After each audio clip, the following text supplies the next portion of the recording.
There is only one Whale. James Whale on Talk Radio.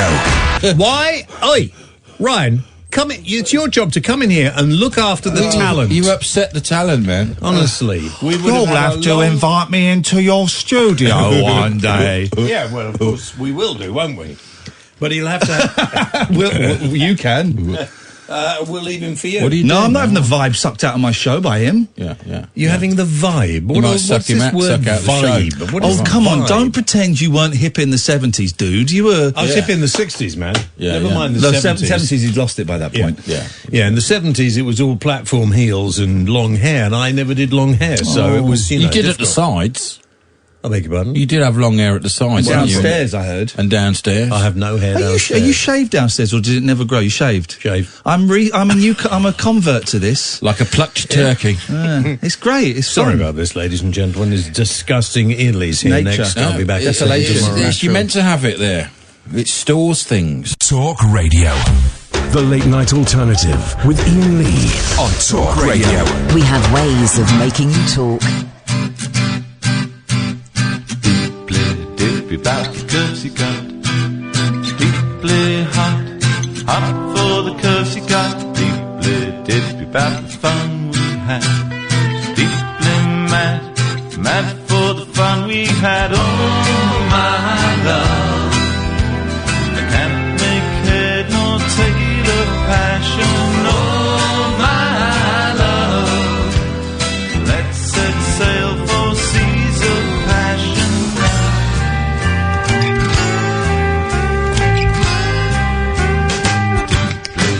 About the way you walk, contact sport, let the neighbors go. Little dippy, I'm a Superman, and I'll explain. You're my lowest lane, oh my love. Can't make head nor tail of passion, oh my love. Let's set sail for seas of passion now.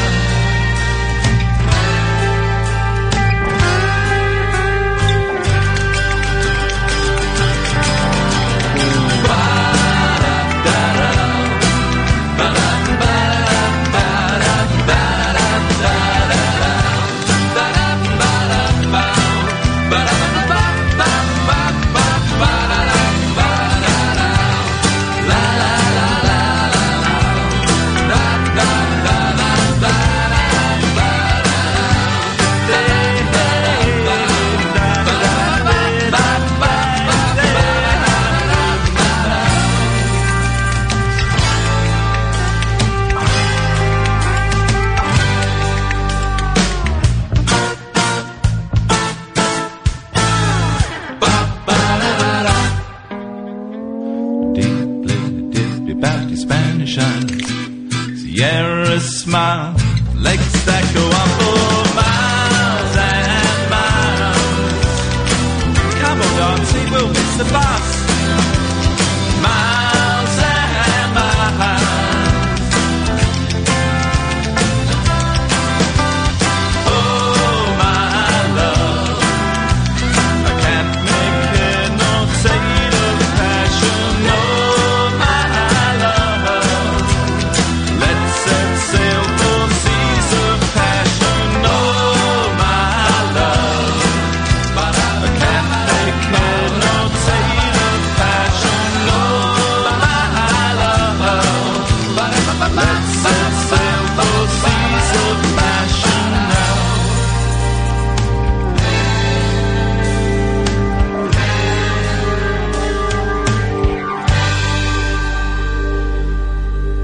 Hello, dear listener. Welcome to Monday night. It's the Late Night Alternative. Oh, I got to stop quite this. There's more songs to go. That is the mighty Rocking Birds and their cover of Deeply Dippy. I love that. I'm going through a huge Rocking Birds thing. Here's a sentence I didn't think I would say in the year 2019. By the way, my name's Iain Lee. You are... Catherine Boyle. Thank you. 0344 499 1000. Late Night Alternative, a late night phone-in show, unlike any other, in that we're not going to talk about Rory Stewart or any of those other Muppets. Here's the thing. Everyone thinks he's a cool guy. You know who he wants to invite into the... Yeah, I know. He wants to work with Farage. Yeah. And everyone thinks this is the cool guy. The best we can hope for is a guy who looks like a dying wizard who wants to invite Nigel Farage in. That's the best we can hope for. So we're not going to be talking about that. We're not going to talk about any of the usual... Like, take your headphones off. I will. I was just checking they worked. Take your headies off. We're not about...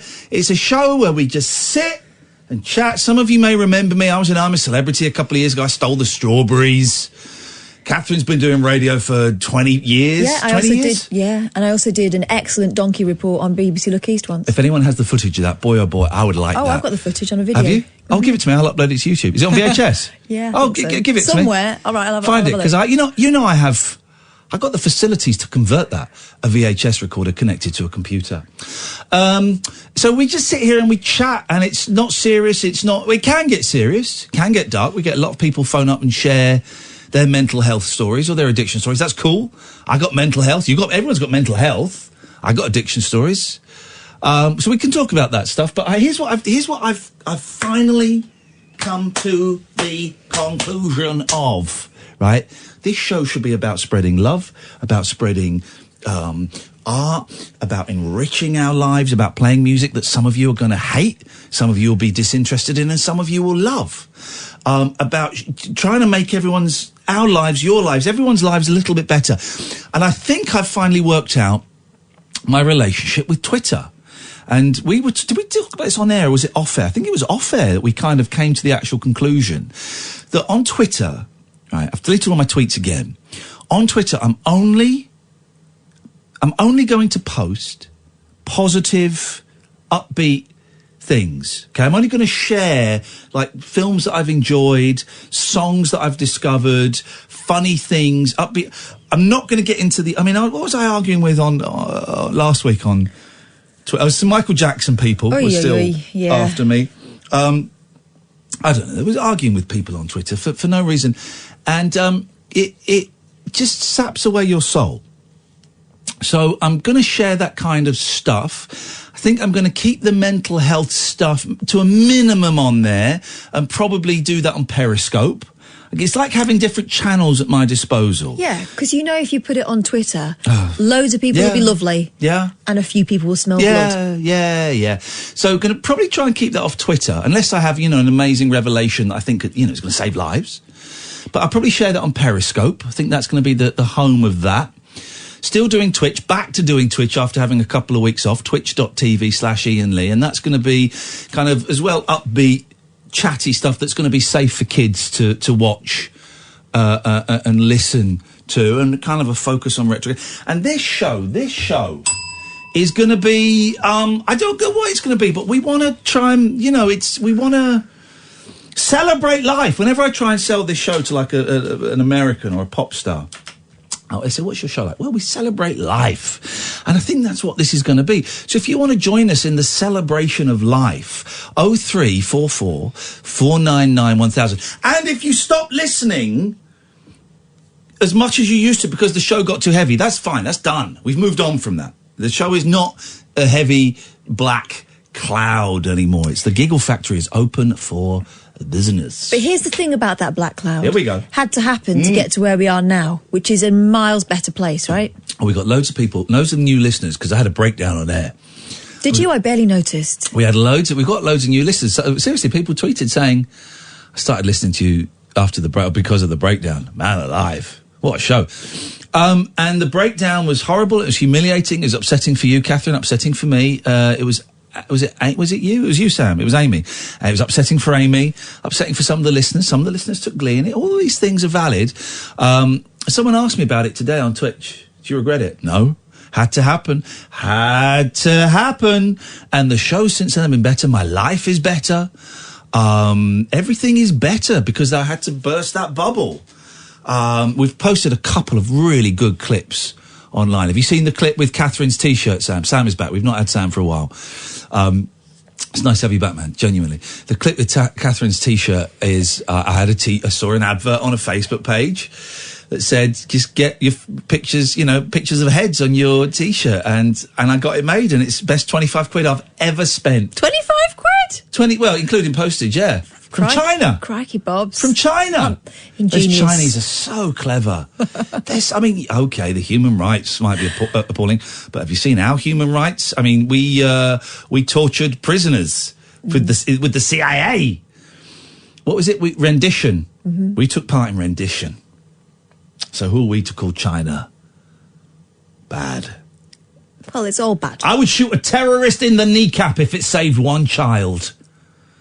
Only because I saw... Which child? Mine, of course. I saw Jack Bauer do it on 24. He shot a terrorist in the kneecap. He had to find out where that bomb was. Shot him in the kneecap. He put a cushion between the knee and the gun, so that would make it softer.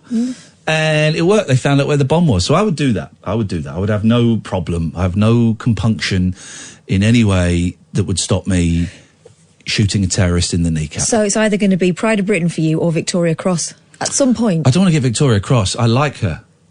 That's a joke. There are plenty of those jokes as the show goes on. 03 good one. 44 499 1000. 03 44 499 1000 is the telephone number. If you want to give us a call, cost you pennies, probably free. You'll speak to Sam tonight. He will take your name and number and we'll give you a call back. Now, while we want to celebrate life and love and art, we also have to call out bad art. We also have to call out... Oh. There we go. Bad art. Clicking my neck there, dear listener. I have to call out some bad art. And really? I knew it was bad because it got terrible reviews, but I promised the kids we'd go and see it. I'll give you a clue. This song isn't in it. Here come the men in black. That song is not featured in it. You seen it? The reviews, I think, praised it a little bit too highly in their dismissal of it. It is a terrible movie. I guessed the twist 5 minutes into the movie. They were all dead all along. The plot doesn't work. The relationship between Thor and the lady doesn't work. The special effects were special effects were all right. There wasn't enough Emma Thompson in it. I would like more Emma Thompson in it. Yes. Liam Neeson's a dirty racist. In it or... No, in real life. Oh. Never forget, Liam. Never forget. Here's the thing. When I heard what Liam Neeson had said, that a friend of his had been raped by a black man, and he went out on the streets of Ireland with a kosh, I think he had in his pocket. He wanted to club, his words here, his quote, a black bee. When I heard those words, I walked the streets of the West End with a kosh in my pocket because I wanted to club an acting bee to death.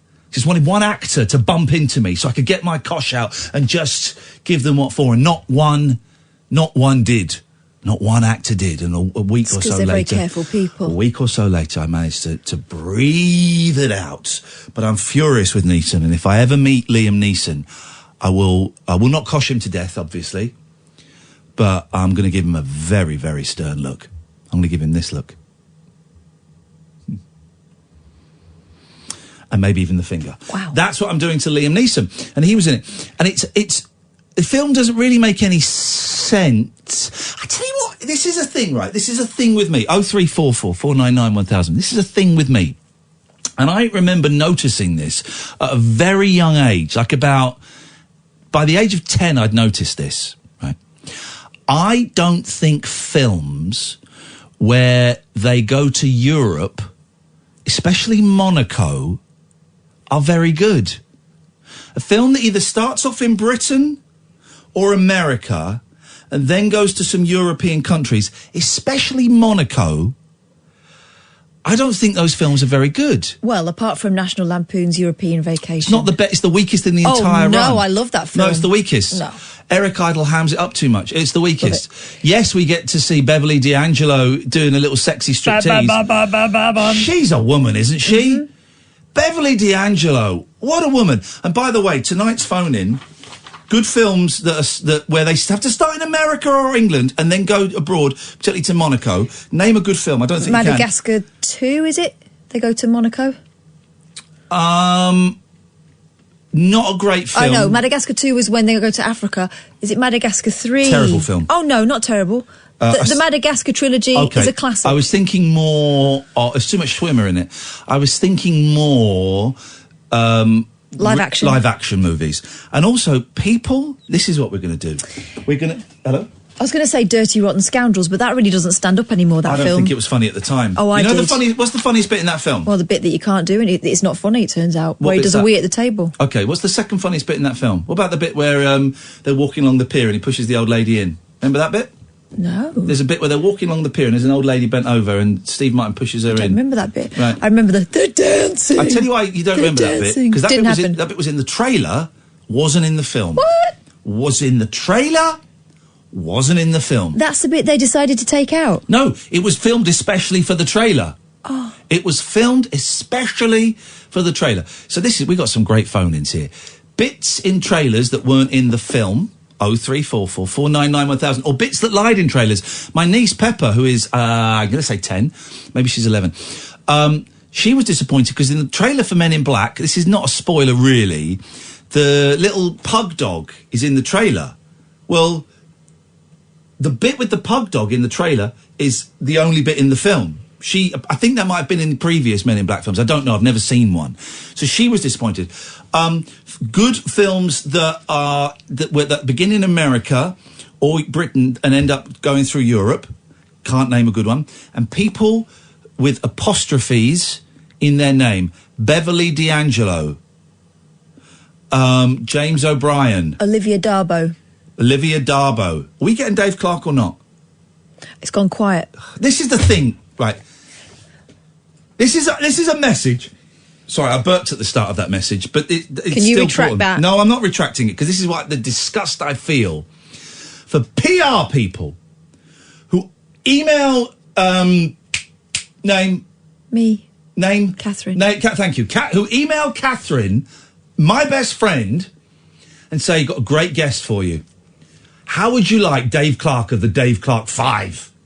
How would you like Salt and Pepper of Salt and Pepper? How would you like all of these wonderful stars? And we go, how would you like Belinda Carlisle? Oh, yeah. And we go, yeah, we would love to. We would love Belinda Carlisle. We'd love Salt and Pepper. We'd consider Dave Clark from the Dave Clark 5.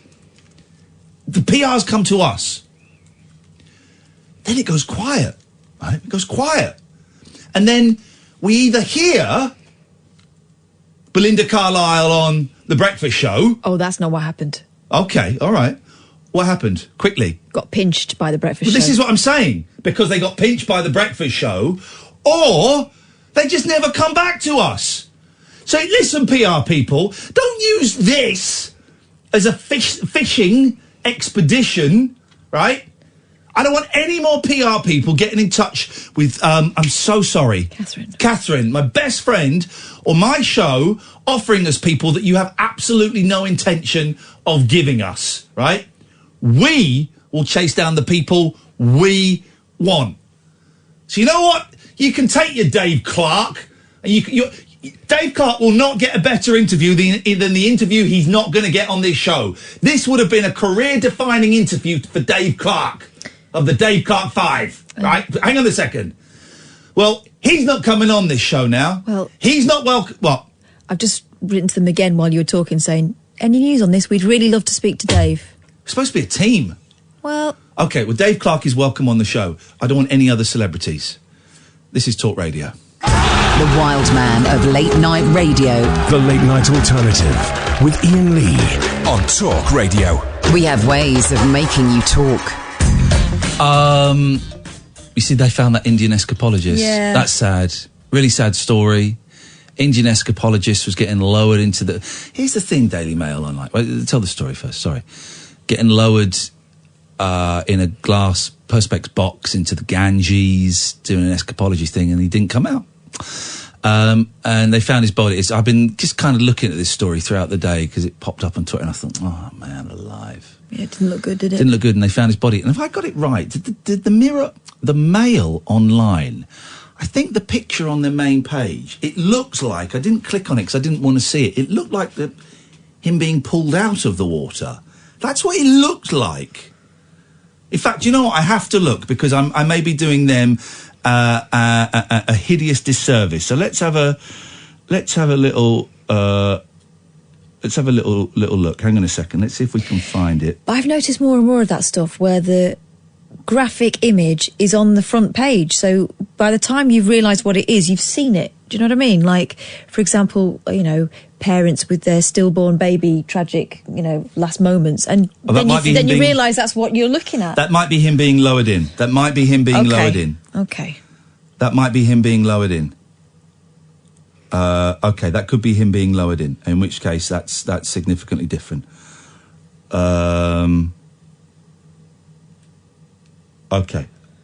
Okay, all right, that could be him being lowered in, but it's a really sad story. What's the gentleman's name? Let's get the guy's name. Lahiri something. Chanchal Lahiri. That's sad, man. And that's the thing, though. Escapology is proper dangerous. Mm-hmm. It's proper dangerous. That's sad. I don't actually enjoy acts like that. Oh, I do. I don't like when they're plummeting down towards a load of swords. They're going to get a sword in the face. I don't like it. Hang on. What act have you seen where someone plummets down to a sword in their face? There was something on Britain's Got Talent where they were liable to get a sword in the face or a spike or something very pointy.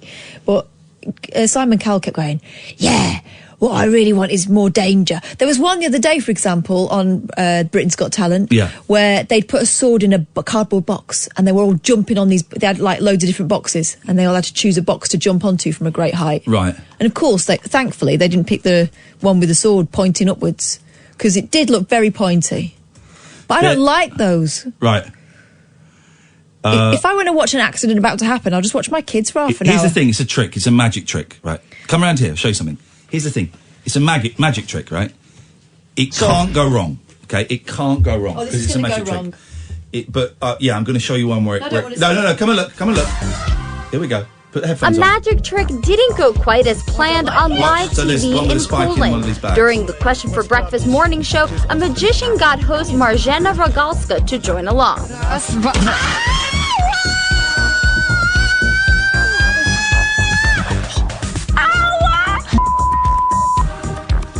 Przybiłem ci rękę. Naprawdę, przybiłem mi rękę. The host was rushed off set for medical attention, but she says that she didn't even need stitches. To bolało, ała. The show writes that the trick was performed perfectly during rehearsals. Marzena posted a video on Facebook talking about the incident. Że rozszalał się internet i że okropnie hejtujecie tego człowieka, który przecież tego nie chciał. No przecież nie chciałeś. Some people believe that it was a setup, but Marzena writes on Facebook that it all actually happened and she's currently recovering. That's real. Be sure to watch Inside It. Well, you saw it. You made me. You need to see these things. This is real life. It's too real, man. Really bad gut ache. I might be doing some terrible growlers later on. Wow, I feel so ill. That's not what I call a growler. Oh, okay, sorry. My stomach is not in a... I've still got this stomach bug. Have you now? Are you going to come in this time, Catherine Pants? 499-1000 is the phone number. 0344-499-1000 is the phone number. I can't watch Britain's Got Talent unless I'm getting paid to by GMB, but those suckers, I said suckers, but I was thinking the other word, they won't touch me now. But I hate it. I hate Britain's Got Talent. I hate X Factor. Is it still called? Yeah, X Factor. Because the way for them to work is the first few rounds have to prey on people who are mentally ill, who have been lied to by researchers who have been tricked and told, oh, you're good enough to get through to the judges' houses. You've got a real talent. You know, people like, Jim the Dancer, friend of the show, who has got a real talent. I think he's a borderline genius. He has got a real talent. He's unique. If you've never seen him, go on YouTube, type in Jim the Dancer, and you are in for a delight, right? He dances He's got his amazing backgrounds that he makes himself. Doesn't get a penny for it. He makes his costumes. Makes his costumes. It's weird. It's funny. It's performance art. It's great, right? It's great. But that's not the act they're looking for on Britain's Got Talent. He's on there to be laughed at. Mm-hmm. That's what they've got him on there for, to be laughed at. And he's been told by someone, oh, you're good enough to get through to the next round. He's better than any of the other acts that go on there. He's not an ITV Saturday night act. He's there to be part of the inverted commas. I'm not calling you a freak, Jim, but you're there to be part of the freak show. Because, you know, that's not what they want. No, he's too different. He's too different. So I can't watch those programmes now, and I used to like the first rounds. It's funny, you get some, you know, bald old guy who's got, you know, a medical shoe that's got a lift in and milk bottle glasses, and he'd be singing Neil Diamond awfully, and you go, yeah, this is funny. And then I just got what it was. Mm-hmm. We're laughing. It's bedlam. We're paying to go and stand in the rafters of a lunatic asylum, a mental home, and laugh at people. That's what it is. And I think it's horrendous. I think it's awful. I think we need it's never going to happen, but we need such a rethinking of, did you bring the papers? I thought you grabbed them. No, I did ask you to bring the papers. Well, there's papers all over there. Okay, what I need is, no, stay there, because I just need a copy of the Star, which we'll find. But it's the one paper we haven't got. I bet. Right, let me go and get it. Go and get it. Go and get it. Go and get it. Go and get it, mate. I do think we have got some calls, so I'm just enjoying chatting to Catherine. Not seeing Catherine all weekend. I'm just enjoying chatting. 0344 499 1000. I do think we need a complete rethink of the way that we do television, because it's just so mean. All right, I contributed some of it in the 11 o'clock show, and I'm fully aware of that. I'm proud of the show, but yeah, we probably contributed to this meanness, this darkness. But I think we need to have a rethink. We'll have a look at the story that I was going to refer to in a second. 0344 499 1000. This, dear listener, is Talk Radio. Uncut after-hours conversation for the up all-night generation. The Late Night Alternative with Iain Lee on Talk Radio. We'll get you talking. Here we go. We need to listen to this, right? And this guy, he was very polite to me when I met him. The couple of times I met him, but his nasty TV persona is poisoning Britain. Piers Morgan. Yeah. It's poisoning Britain. Poisoning Britain. It's horrific, toxic. I'm just saying it how it is. He's a human clickbait. Yeah. Exactly.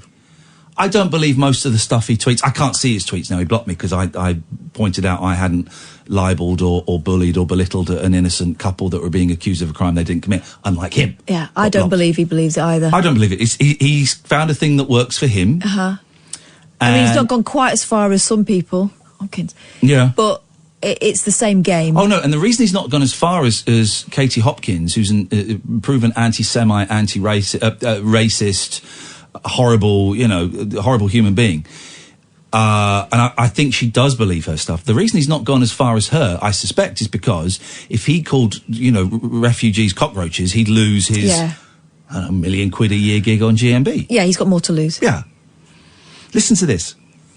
Piers Morgan hit out at self-pitying Amanda Knox in a furious row.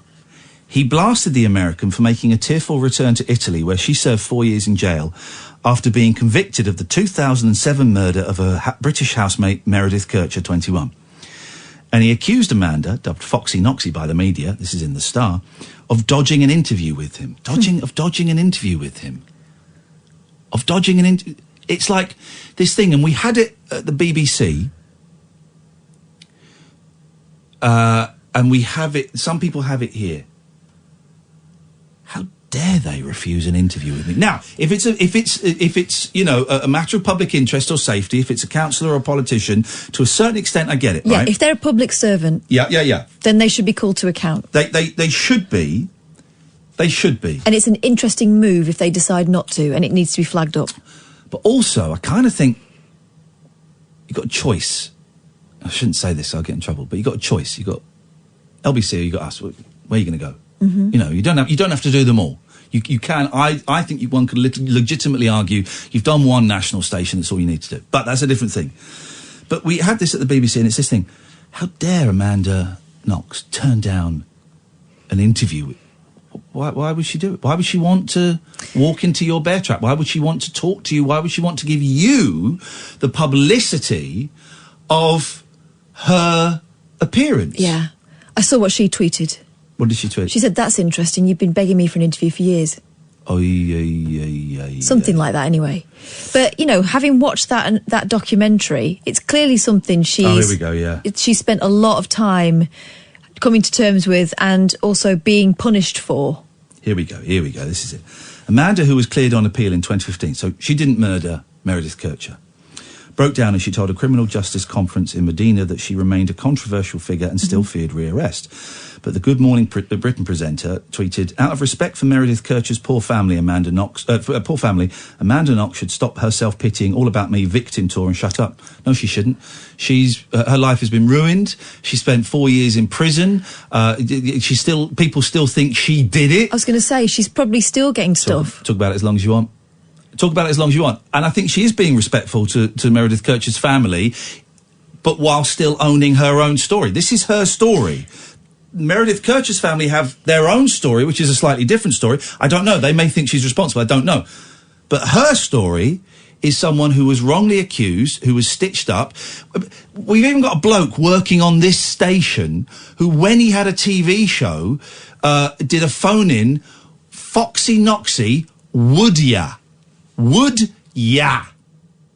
A bloke working on this station did a phone-in.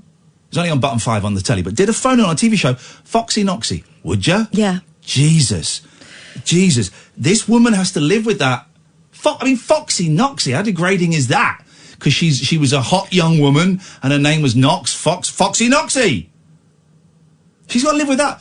Meredith, apologies. Amanda, you go and make as much money as you can. You go and educate as many people as you can. You go and do whatever you need to do. But also, there's a basic hypocrisy there from him. He wants her to shut up about it unless she's coming on his show. And then he'll get her in the chair and probably want to get a few tears out of her. Yeah. And he'll plug the hell out of it. Amanda hit back. Says the guy who's begged me to be on his show multiple times and I've turned him down every time. Pierce replied by highlighting her false claim to police that her bar owner boss, Patrick Lumumba, was involved in Meredith's murder at her flat in Perugia. He spent 2 weeks in custody before witness gave him an alibi. Amanda later admitted she made it up and got an extra 3 years jail on her sentence. I think she suffered enough then, an extra 3 years. Pierce tweeted, I think we all know why you might want to avoid interviews with British TV journalists, especially those like me. Pierce... Fake pictures of British soldiers urinating on Iraqi prisoners. Do we want to go there, Piers? Especially those like me who once worked with Meredith's father. OK, so you're making it personal. Mine would start with the question, your lies sent an innocent man, Patrick Lumumba, to jail, so what else did you lie about? Oh, wow. Meredith's family said that Amanda's return to Italy for the first time since she was cleared was inappropriate. Burglar Rudy Geard, 32, was convicted of Meredith's sexual assault and murder and is halfway through a 16-year... jail sentence. This is the thing, that entitlement. I mean, he's doing it to get clickbait. He's in the paper. We're talking about him. And he's a scumbag. He's he's not. I've met him. He's a nice guy. He's a nice, polite guy. But the game he's playing stinks. The game he's playing. He even stitched me up when I was on Good Morning Britain. And I was on at the same time as Amir Khan, a man who I didn't particularly get on with. And I'm sat there and suddenly he goes, why don't we get Amir in? Jesus. Because if you'd have asked me, I probably would have said yes, actually. But it's like, let's get Amir in, and then you got us sat there. Great, all right, fine. That clip's had like 1.5 million hits on YouTube. That's what he's doing. But at that point, you were in not as a guest. I was a colleague. A colleague. I was a colleague. I was a colleague. I just think this is going back to this Twitter thing, and it's an ongoing thing. It's this whole thing of it doesn't. There's a great interview with Imani Koffler that I mentioned, where she says, if something doesn't get clicks, it doesn't count anymore. It's all about clicks and likes. And if you're not getting clicks and likes, you don't exist. And that's it. Mm-hmm. That's what it is. It's not even necessarily about audience members that watch the TV show. It's about the clips getting clicks and views. There was an insult I noticed in the last couple of years coming out. You're not even relevant. You're not relevant. And what they mean is that you're not on telly very much anymore. Yeah. But to say someone is not relevant is saying what another human being is not important because you don't see them you've not seen them on the television. Yeah. Relevant. I mean, where do we get off and it's how many putting each other in the bin like that? I've been called out by people like, well, you know, the right-wing guy, I'm not even going to mention his name. You're not important to me. Look how many followers you've got. Oh, right, it's based on followers. You know you can buy followers. Yeah. I don't know. I just think we should try better. That's why when people are sending me abuse, I'm just muting them or blocking them. Depends on the level of abuse. I'm just muting them and blocking them. I'm growing a moustache, and people are calling me. Everyone that calls me a pedo or a rapist is getting blocked straight away. People are laughing at it, and do you know what? I don't care. I wobbled at the weekend, nearly shaved it off at the weekend, and I'm doing this now just to test my confidence. Growing a moustache. Might keep it, I might not. Listen, it's not the most outrageous thing someone's done. It's not like you're tattooing your eyeballs or something. It's not the most. I'm not getting an arse implant. You know, I'm not getting horns on your head. I'm not getting a rib taken out on each side. But you would think that, and that to me says an awful lot. Do you know what it says? An awful lot about the confines we put on men in particular. Yeah. You have to look a certain way. Yeah. If you look like this, people are going to think this of you. Yeah. Women have, to a certain extent, had more of a playground when it comes to fashion and a look. You know, I get to change my hair every day. I get to look different, you know, and you kind of dress for who you feel like that day. Blokes don't get to do that. And it's like, how dare you? How dare you put something on your face that I don't understand? I'm just growing a tash. This is all right from Repton. That tash is making you look like Cliff Calvin in Cheers. I'll take that. I like Cliff. He's one of my favourites. I'll take that.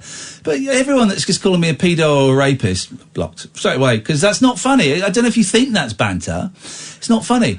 No, but it's from the same fun factory as, careful when you bend over in the prison showers. Yeah, not funny anymore. Yeah. You know, ever think about what you're actually saying about someone there. I think I'm evolving as a human being. And all we can do is hope that we evolve as human beings, become better human beings. Not everyone is. Some are doing it at different paces. I've not always got it right, and I'll make mistakes, but I'm good at when I make a mistake, put my hand up and go, I think I got that wrong. Here's something I'm learning. Other people's opinions are none of my business. Yeah. You do you, I'll do me. Yeah. Because actually it makes no difference. If I know it, if I don't know it, why would you feel like you wouldn't come up to me in the street and say this stuff to me? No. There was one guy over the weekend, and I noticed that he had a bit of a thing about me and Katie Puckrick, not blokes if you notice, but I think you'd blocked him already, and that bullshine, that's about him. That's nothing to do with me. You're right. It's about them. So again, you know, this is making trying to make Twitter just with our own little echo chamber a better place. Yeah. So not engaging with any of the nonsense and the nastiness. Just tweeting positive. You know, not like hey gays, hey gays, you can do that. Hey gays, no, hey guys, it's come and grab the sunshine today while you're feeling young. You know, all that rubbish. I'm not going to do push silhouettes of Native Americans and with words of wisdom. Not doing that. Live, laugh, love. Just going to say, I found a great album today. That I did today with the new Rocking Birds album. More of the Rocking Birds. More Rocking Birds. It's called More Rocking Birds. It's a great record from a band that I bought their first album 30 years ago, and they've just delivered their fourth album, and it's brilliant. That's something I want to share. That's something we can do. Are you with me or against me? 0344 499 1000, dear listener. This is Talk Radio. No rules nocturnal nattering for night birds, nurses, and Nosferatu. Ah, right, cool. The Late Night Alternative with Iain Lee on Talk Radio. Suddenly 45 minutes has gone. I do apologise. I don't apologise at all. We're just having a chat. That's what the show's all about. And the phones are red hot. 0344. Let's go through some phone calls now. 0344 499 1000 is the telephone number. And who better to kick off the evening's phone calls than Noel Taylor? Yes. Hello, Iain and Kath. Hello, Noel Taylor. Noel Taylor. I've got a very exciting invention for you. It's two-in-one invention, really. Is it to do with serving food and keeping it warm? No. Oh. Is it to do with lasers? No. Is it to do with the moon? No. Okay. Oh, this is exciting. I'm in. It's the electric vehicle battery station. The electric vehicle battery station. Very on message. Let's have it. What have you got? So what you do is you have a big car. I believe that electric cars will get bigger in time. Yeah. and you have the two doors, the front door and the back door. You know the post that's in between the fruit door? Sorry, front door. Front door. I thought you said fruit door. And back door. Yeah, my diction's not very good. Okay, we'll go and see a doctor. You can get a cream for that now, yes.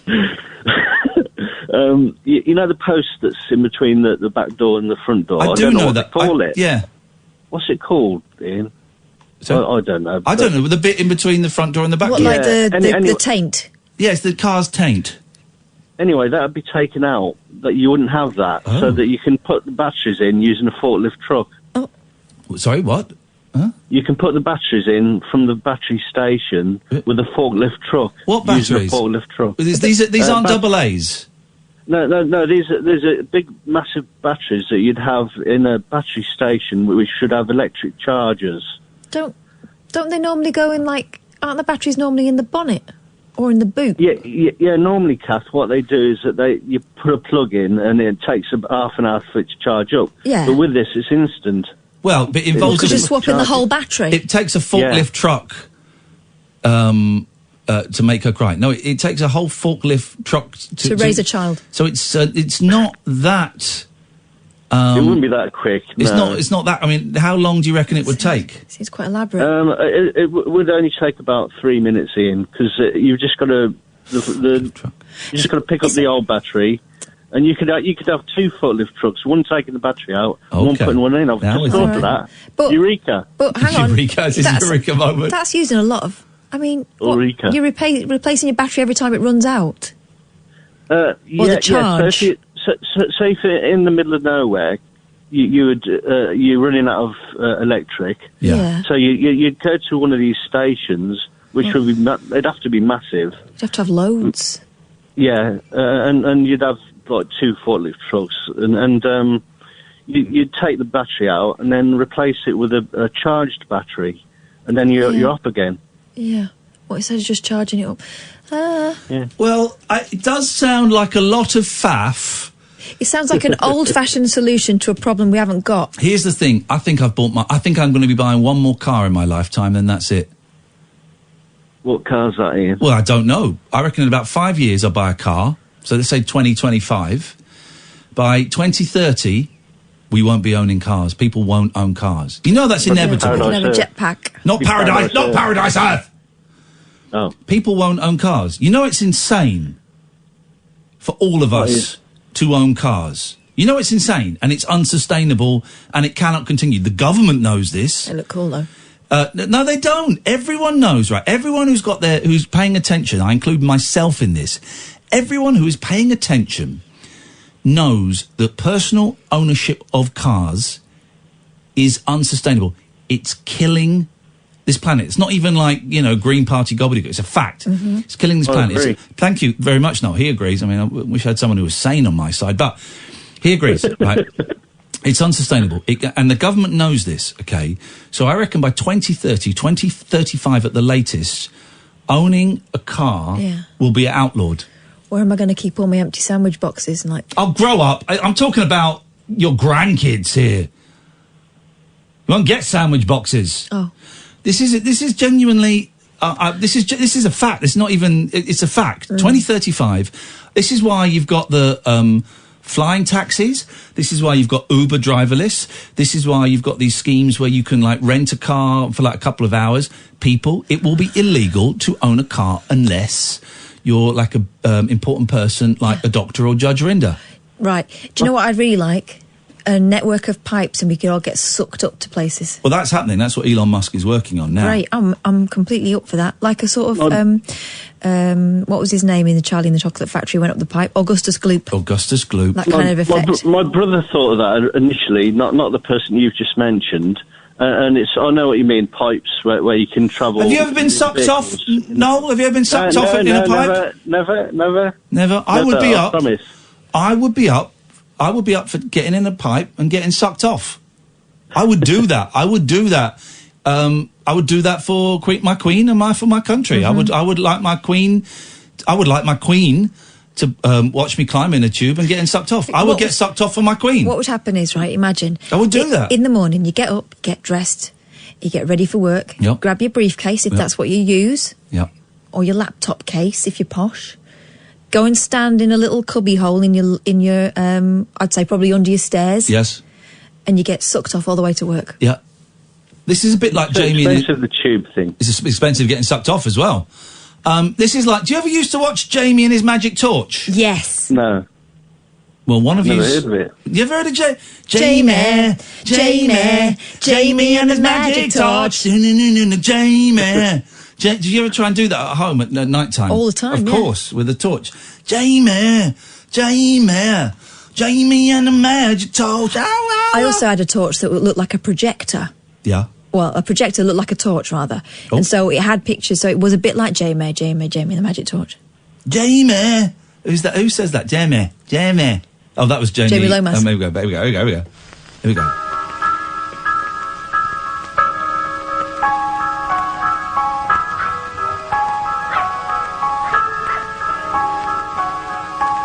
Oh, I don't remember this bit. This is to show how mundane and humdrum life was at night time. Before he discovered his torch. Before he took LSD at the age of 8. Play Leon Roller. Shut up! This is a great theme. Sleep well, Jamie. He's not sleeping. Wordsworth, the dog. Is it Wordsworth?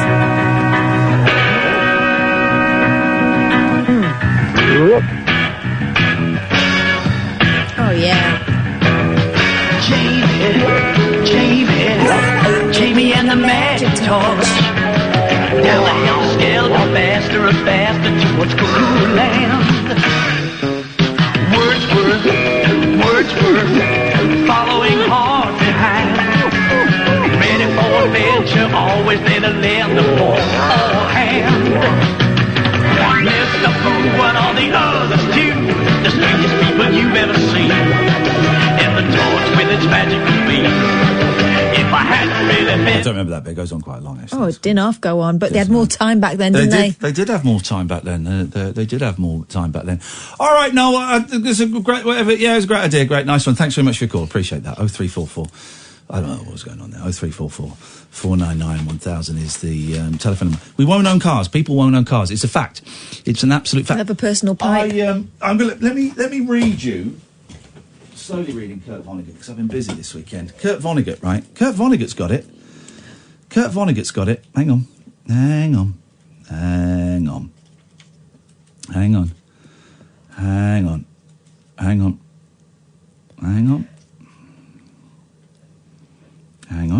Yep. It's going to be worth it. I'm going to read you something. Better be. Shh. Come on. Done the beavers. What? Oh, yeah, we did.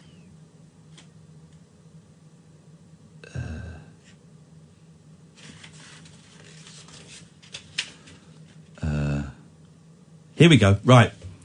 So basically, Kilgore Trout in his book Breakfast of Champions, he's the author, he writes a science fiction book about this crew that are tiny, like an inch high, right? They're an inch high and they land on a planet that's populated by automobiles. And the automobiles have baby automobiles, right? And but they're dying. Lingo 3 was visited by space travellers who learned that the creatures were becoming extinct for this reason.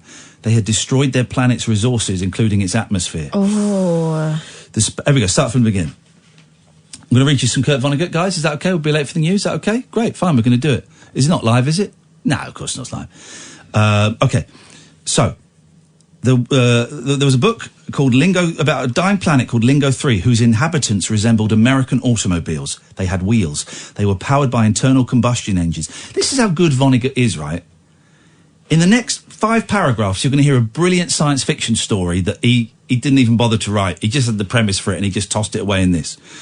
They had wheels. They were powered by internal combustion engines. They ate fossil fuels. They weren't manufactured, though. They reproduced. They laid eggs containing baby automobiles. This is in 1971, this is written. What's he smoking? And the babies matured in pools of oil drained from adult crankcases. Lingo 3 was visited by space travellers who learned the creatures were becoming extinct for this reason. They destroyed their planet's resources, including its atmosphere. The space travellers weren't able to offer much in the way of material assistance. The automobile creatures hoped to borrow some oxygen and to have the visitors carry at least one of their eggs to another planet where it might hatch. where an automobile civilization could begin again.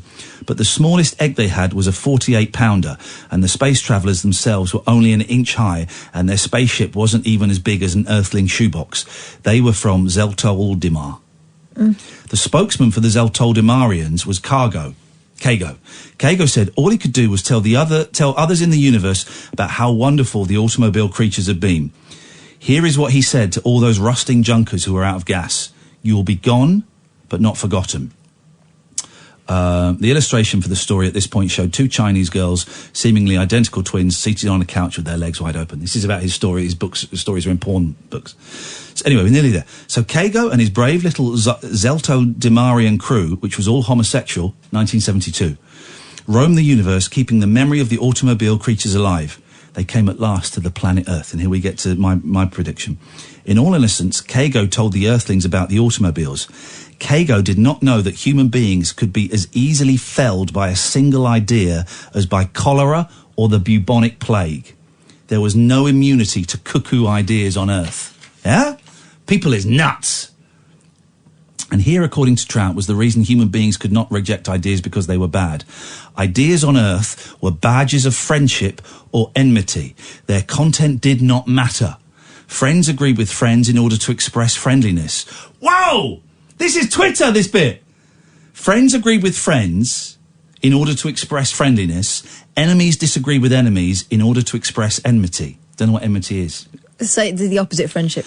The ideas Earthlings held didn't matter for hundreds of thousands of years since they couldn't do much about them anyway. Ideas might as well be badges as anything. Oh, he's good, isn't he? He's describing Twitter. They even had a saying about the futility of ideas. If wishes were horses, beggars would ride. And then Earthlings discovered tools. Oh, this actually goes on for quite a long time. Let's take a break and then we'll finish it after this. Talk Radio. The Late Night Alternative with Iain Lee on Talk Radio. We have ways of making you talk.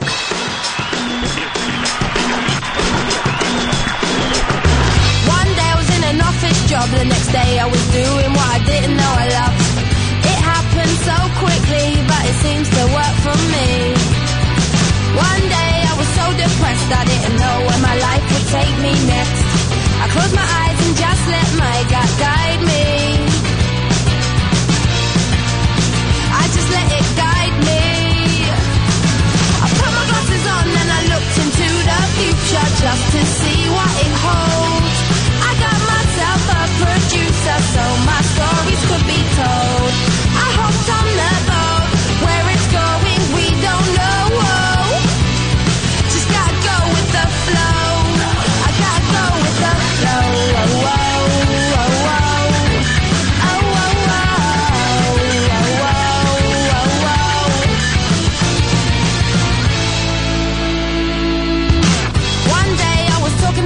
About being stuck in my rut once again. She had to catch a plane, but she said don't worry, things will change. One day I was feeling cold, I thought I don't want to look back and regret things when I'm old. I put up my hoodie and just waited for the wind to blow.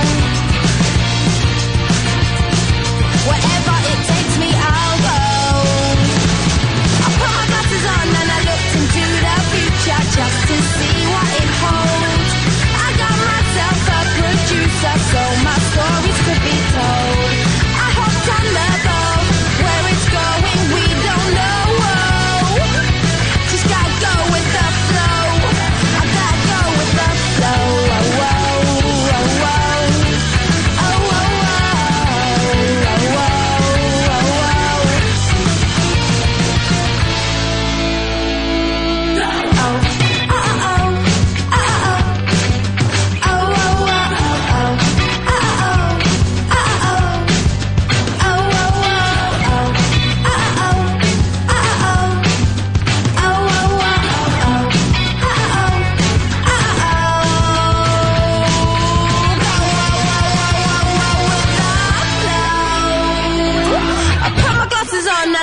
into the future just to see what it holds. I got myself a producer so my stories could be told. I hopped on the boat, where it's going we don't know. Just gotta go with the flow. I gotta go with the flow. Oh, oh, oh,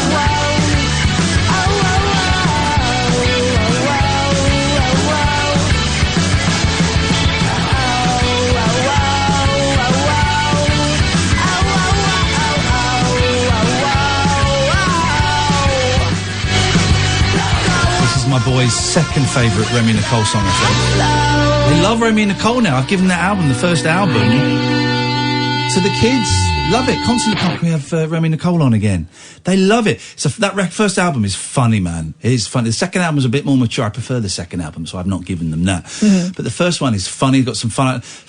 Pump it louder, please. That's their favourite. There's a bit right at the start of one of the songs. She goes, "Pump it louder, please," and that is now just me and the boys' favourite line. Good evening, dear listener.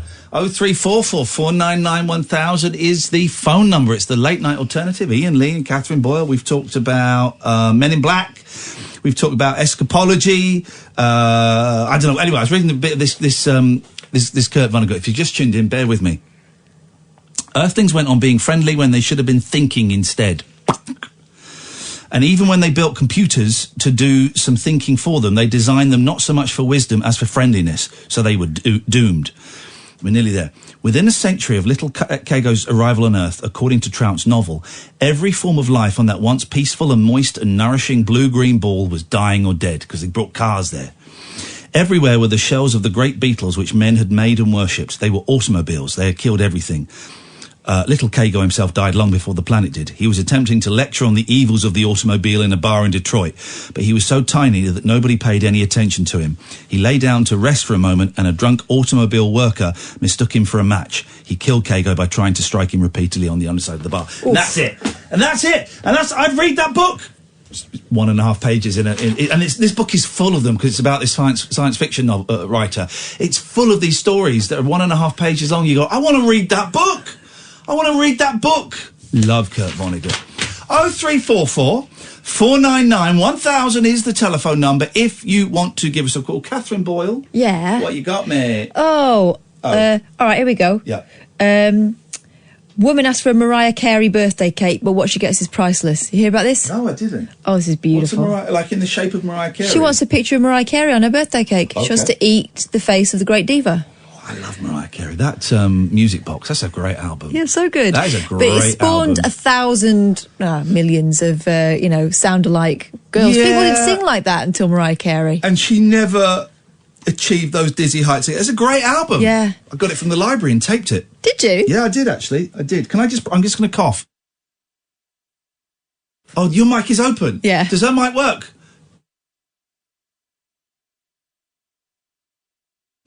Now say something? Just as well. Oh, God, thank God you didn't hear that. It wasn't a cough, let's just say. It was I've got terrible gut ache.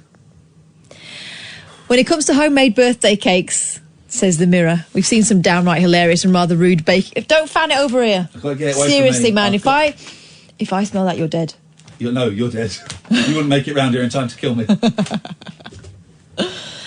God, really? This is above and beyond. Come on, mate. Let's try and keep it above the waist tonight, if we can. I wish you would. When it comes to homemade birthday cakes, we've seen some downright hilarious and rather rude baking blunders being made. From a mum who accidentally created an X-rated unicorn cake for her daughter, to a naughty-looking Hercules sweet treat. Oh, yeah. Hang on, there's links here. I haven't seen these. Why is it naughty-looking? Does it look like a penis? Probably in some way, yeah. Our friend Scott, you can run and it maps you. He ran in the shape of a penis the other day and sent me the picture, the evidence. Did he now? Yeah, good for him. Respect. I've seen that done. Normally it's like, army officers and people who... No, this is just some weird guy. Oh, that I runs see, a t-shirt right. shop. So what they've done is they've made a Pegasus... They've made a... Pegasus with the dick. Well, it's actually the next little unicorn or next to it, but... Okay, it looks like a penis. Yeah, it looks like a penis. Okay. Of course it looks like a penis. That's exactly what it was. Okay. Right, so people have made rude cakes. We get that. But this latest cake gaffe might just take the crown. A woman named Siobhan told her colleagues she was hoping to get a Mariah Carey-themed cake for her upcoming birthday. So they decided to surprise her with one, only somewhere along the way there was clearly a bit of a misunderstanding. Yeah. While she did end up with a very special birthday cake, it certainly didn't have everyone's favourite diva on it. Okay. Instead of Mariah, her co-workers had thought she said she wanted a Marie Curie cake, which is what they made for her. On the big day, Siobhan was presented... No one knows what Marie Curie looks like. Well, she looks like a daisy. Is that the logo for Marie Curie? Oh, it is, yeah. Thank Marie you. Curie Cancer. Thank you. Okay. Well, no. On the big day, she was presented with a cake featuring a black and white portrait of the 2-time Nobel Prize winner and several pink fairy cakes with candles spelling out happy birthday. Okay. Finding the whole mix-up hilarious, she sent her photo to her cousin in Canada. Look, there it is. Rather stern-looking Marie Curie wishing her a happy birthday, Siobhan. That's one of those crap cakes where there's like a shop-made cake and then they sort of like photocopy a picture on top of the cake on icing, rice paper. yeah. It's not. That's not a cake, right? That I would. You think it's got to be made in ice? It's got to be painted on in icing. It's got to be made in the shape of her head. Yeah, I would think. Okay. Well, she put it on Twitter and it went viral, which is where obviously the Mirror's got it. And just in case you were wondering whether it was worth looking at, the figures speak for themselves. We were talking about it earlier on. If you want relevance, this is relevant. 172,000 people liked it, with 36,000 people retweeting it. Many thought the cake she was given was actually better than the one she asked for in the first place, while others thought the photo was a little intense. There you go. So careful what you wish for, everyone. Careful what you wish for. You might just get it. I'm trying to find... hang on a minute. I need to see my full history, which is always a slightly worrying thing. It's not anymore these days. I want to play... where's it gone? I want to play... it was about 8 o'clock. I want to play the thing we listened to earlier on. Because this is funny. Oh, the Tim Westwood thing. Tim Westwood. Here we go. I want to play this. Now, if you follow... This is funny, man. People aren't phoning in, but I think it's just because we're chatting and having fun. I'm happy with that. You happy with that? Yeah. If you want to call in... It's going to say it's not an exclusive club. If you want to join in, that's fine. If you want to call in, 0344 499 1000. We've not really given you much to talk about. It's Monday. Let's get back into it. Tim Westwood, of course, son... Yeah, boy! Sorry? Boom! White son of a vicar? Yeah, I think he might actually be a bishop, is he? No, he's a DJ. He's a radio DJ, but his dad's a vicar. Yeah. And, I mean, how old is Tim Westwood now? He's got to be 60 now. Yeah. I think Tim is in his 60s. You all know who Tim Westwood is. Now, I heard this clip. This is from 2002. Now, I got played this clip probably around about the time because my friend Andy Kahn had taped it, or it was going around, it was being passed around on a tape. So I'd heard it, and then I'd forgotten about it. Is this pre-Twitter this happened? Yeah. Because this would be all over, wouldn't it? And Limmy, who I'm a big fan of, Daft Limmy on Twitter, he's also Limmy on Twitch. Very funny. NSFW, guys. Totally. He's going to make me a mod on his Twitch channel, so that's something exciting to look forward to. He reminded me of it because he played it the other day. It is funny. It is funny. I'm playing it because I'm guessing some of you won't have heard it. So it's from 2002. Tim Westwood, Radio 1. I never used to listen to his show. It was not I don't think it was your kind of music, was it? Not my cup of tea. Not my cup of cha. Have you heard this? Do you know who Tim Westwood is? Wow, what a world we live in. Kids. We're working with kids. So he was very influential. He introduced a lot of black and hip-hop music to the UK. He played a lot of black hip-hop music. He was into Biggie, Small Smalls before everyone else. All of that. And he was a big influence, and people went crazy. He got shot once. Do you remember when he got shot? And anyway, he did a gig at a college, and you hear what happens. This is from 2002. This is great. This was on Radio 1, by the way. You might want to boost this a bit, Sam, because it's a bit quiet. I've got something important to say to Sheffield University and to Hallam University, and this is kind of heartfelt.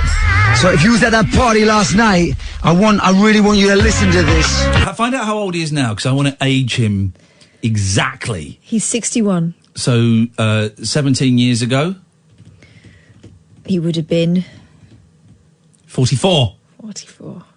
You were wrong, Sam. You were slow, Kath. I was fast. So he's 44. So he's a couple of years younger than me now. And he's a white guy. And he's the son of a vicar. Here we go. And I'm playing this joint significantly, right? So we was up at the... I'm playing this joint significantly, right? I'm playing this joint, and by joint he means songs. Radio 1. I'm playing this joint significantly, right? Right. Last night. Now... the spot was crazy packed. There was mad love in the spot. I was having a lot of fun. we was up there doing our thing, really working hard. And just to let you know, I mean, last night was my birthday, and, you know, we could have spent it in London celebrating with the crew. Goldfinger wasn't working, you know, Street Team could have come together and done our thing. But, like, I took the work, I took the booking in Sheffield because I didn't want to miss out that party. Right. He took the work, took the booking in Sheffield. Didn't want to miss out on that party, Didn't huh? want to miss it. It was his birthday. He could have been in London. With the crew, yeah. Yep. But he decided, no, I've been offered a very well-paid public appearance. He's a proper DJ, plays records. Joints. Plays records. It would have been records then. He's been offered, he said, I could spend my birthday in London with the crew, but no, I've been offered a very well-paid public appearance. I'm going to take that money and hang out at that party. Now, he doesn't know if it's Sheffield University or... Well, Sheffield Hallam is the same university. Is it the same thing? Yeah. Right, so he's going Sheffield University, Hallam University. Yeah, I think it's the same thing. Okay, here we go. Party meant a lot to me. We drove down from Newcastle. We were up there to do our thing, man, and we worked hard. Playing records. And, like, this is heartfelt, so if you're from Hallam University or Sheffield, I want you to really, really listen to what I've got to say. We're listening, big man. So we're in the party, right? And there isn't a dance we do where we don't play a tribute to the B.I.G., the notorious B.I.G., and there isn't... Let us pray, man. A dance we do where we don't play this record. I'll just flag up that this guy's from Lowestoft. Okay. He's white. He's 42, Yeah. 44, and he's the son of a vicar. Bishop. The Bishop of Peterborough. Okay, well, that makes it even more outrageous. Yeah. This record has to spin. If Westwood is in the dance, this record has... He nearly said this. He's furious. He nearly said this Westwood. He meant this record. He's furious. Oh, he's livid, man. Because you're going to find out why. The word titties is going to be mentioned very, very soon. Spin, I'm getting my words twisted because I'm mad. There you go. Don't get it twisted. Tim's getting it twisted. Don't get it twisted. But if you're mad, you're mad. You know, you know. Now, understand. Now, when I be playing these joints, I play them fast. I'll be throwing on joints. I'll be sweating out there. I'm a DJ. I'll work at this. He works at this. He works at taking records out of their sleeves, putting them on a turntable. Yeah. Getting the thing on, queuing it up, taking a record off, putting it in its sleeve. He works on that. He's built up a big sweat. Come with me. Now, we're throwing these joints on. We're ripping the party. People's getting mad open. He was playing Punjabi MC. We was taking it there. I ain't a killer, but don't push me. Now understand. I was just throwing my joints on the speaker because I was ripping. Because that's what I do. Just understand, right? He was ripping, so he's just throwing his joints on the speaker. Yeah. What that means is he was working hard, he was lost in the moment, so he was instead of putting his records away, he was just resting them on the speaker. Which is actually not the way to treat vinyl, No. especially when it's such precious stuff to you. Now, there comes a time in a dance where, you know, you've got to put a few records away, otherwise it's a mess. Here's a tip to DJs, don't leave your booth in a mess. No, don't. Don't keep leave it your tidy. booth. Tidy workspace. Keep it tidy. When she says workspace, she actually means vagina. Sometimes I do, but in this case, I don't. I mean, a tidy workspace. And I'm missing Hail Mary by Tupac. The original Machiavelli, original 12-inch vinyl by Tupac. The Death Row promo. It's missing. Now, let me just explain this further. Now, my man Dre, he was really, you know, that was his position to hold down. I said, like, yo, my joints might be a little nervous up here. Now, it was Dre's position to hold down because, as Tim Westwood says, his joints might be a little nervous up there. But here's the thing. Dre has an excellent excuse for why he wasn't able to keep an eye on the joints and why he was keeping his eye on something else. Keep an eye. There was some girl who kept pushing her titties up against the DJ booth. Now that is going to put Dre off. Some girl is pushing her titties up against the DJ booth. I'm supposed to be looking at the joints. Yeah. Joints, titties, joints, titties are going to win. I'm sorry, Tim. I'm a man. I'm sorry I didn't look after your joints, but some girl was pushing her titties up against the DJ booth. What do you expect me to do? So I'm on Dre's side here. It was glass as well. That's gonna smear. It was glass. And the guy was all just in a mess. He was all disorientated. He was all... It's disorientating. Titties up against glass is disorientating. Like that. Oh. So he wasn't paying attention.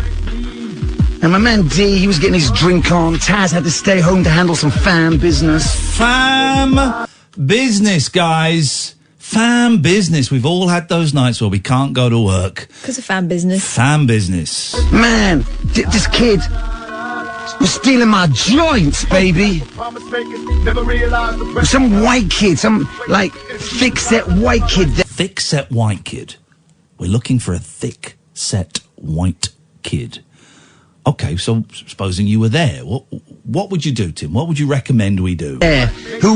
And that was an NUS dance only, Hallam University or Sheffield University. How do I feel about that? Sheffield, Hallam, how do I feel about that? Exactly. I don't feel good about that. So I want to tidy that up immediately. I want to tidy that up now. First things first, if you're the cat who stole the joint, I know sometimes you have that little opportunity to do something, and in hindsight you shouldn't have done it, especially if you get caught. So phone the station and we'll tidy it up, all right? And, we'll allow it. Now, if you know this dude, this is your opportunity to help him out. Go cop those joints, phone the station, we'll tidy this up, and that's all it will be. Now, if you ain't... Yeah. Two things I love. Yeah. He talks about tidying this thing up. Unfortunately, if he'd kept it tidy in the first place, he wouldn't be in this position. Yes, exactly. He means sort it out, just for anyone who's not down with the lingo. Also, allow it means let it go. Yeah, just let it go. Just allow it, man. That's what it means. Down with this dude. I want you to phone the station. I've got something for you. Now, phone the station, brother. I think he's offering hash. Is he? As a reward. Listen, I think he's offering hash as a reward. If you know who did this, just tell me, his hall of residence in the room. Tell me his hall of residence in the room! And the room, just his address. That's all he wants. He's following the John Gaunt school of sorting things out, threatening to go and duff them up and then never turning up. Well, maybe he just wants to visit them. There we go. Now, this is where he offers hash, I'm sure. And I've got, I'll break something off for you. I'll break something off for you. Doesn't he mean, like, from his wad of cash? No, I think he means from his block of hash. I'll break something off for you. That's what that means, doesn't it? Drug users, 0344 499 1000. I've got you something. Because we've got a fast car waiting upstairs now. He's going to drive from London to Sheffield now. All he needs is the halls of residence and the room number. Because we are ready to drive back to Sheffield tonight to handle this. 'Cause I want my joints back, baby. And I want my joints back, baby. The Tim Westwood story on Netflix. It's 6-parter. I'm going to tell you this. I'm going to be listening to 50 Cent all the way. By the time I get into that place, I'm going to be ready to ask for my joints back. So do the right thing.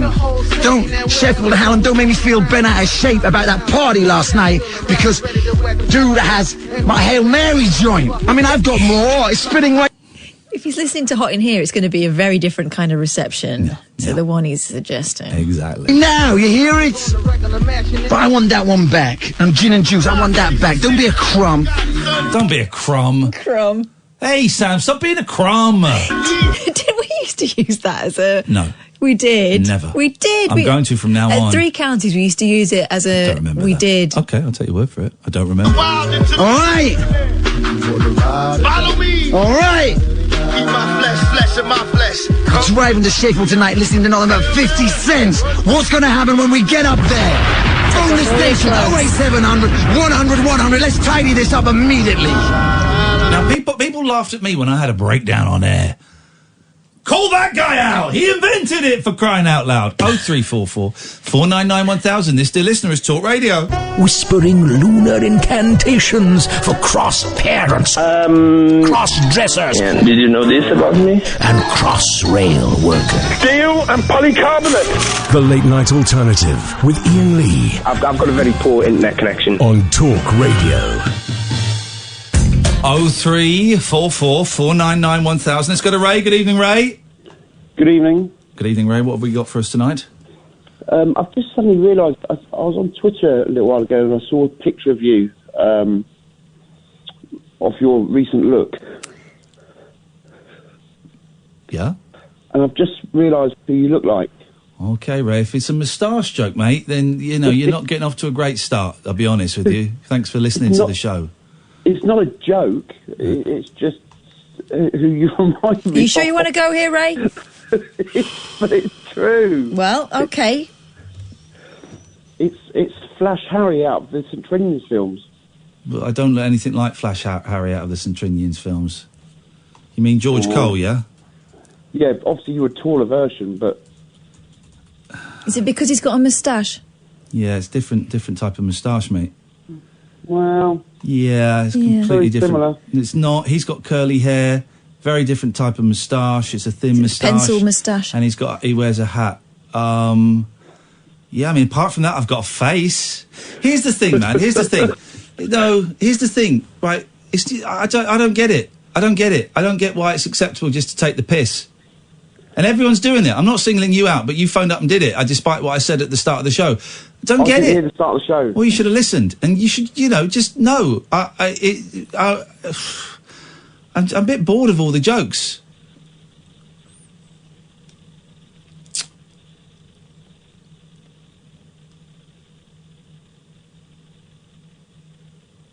It wasn't really a joke. It wasn't. It certainly wasn't funny. I can give you that.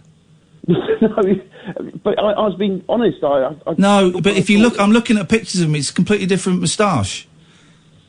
It's one of those thin, spivvy moustaches. So,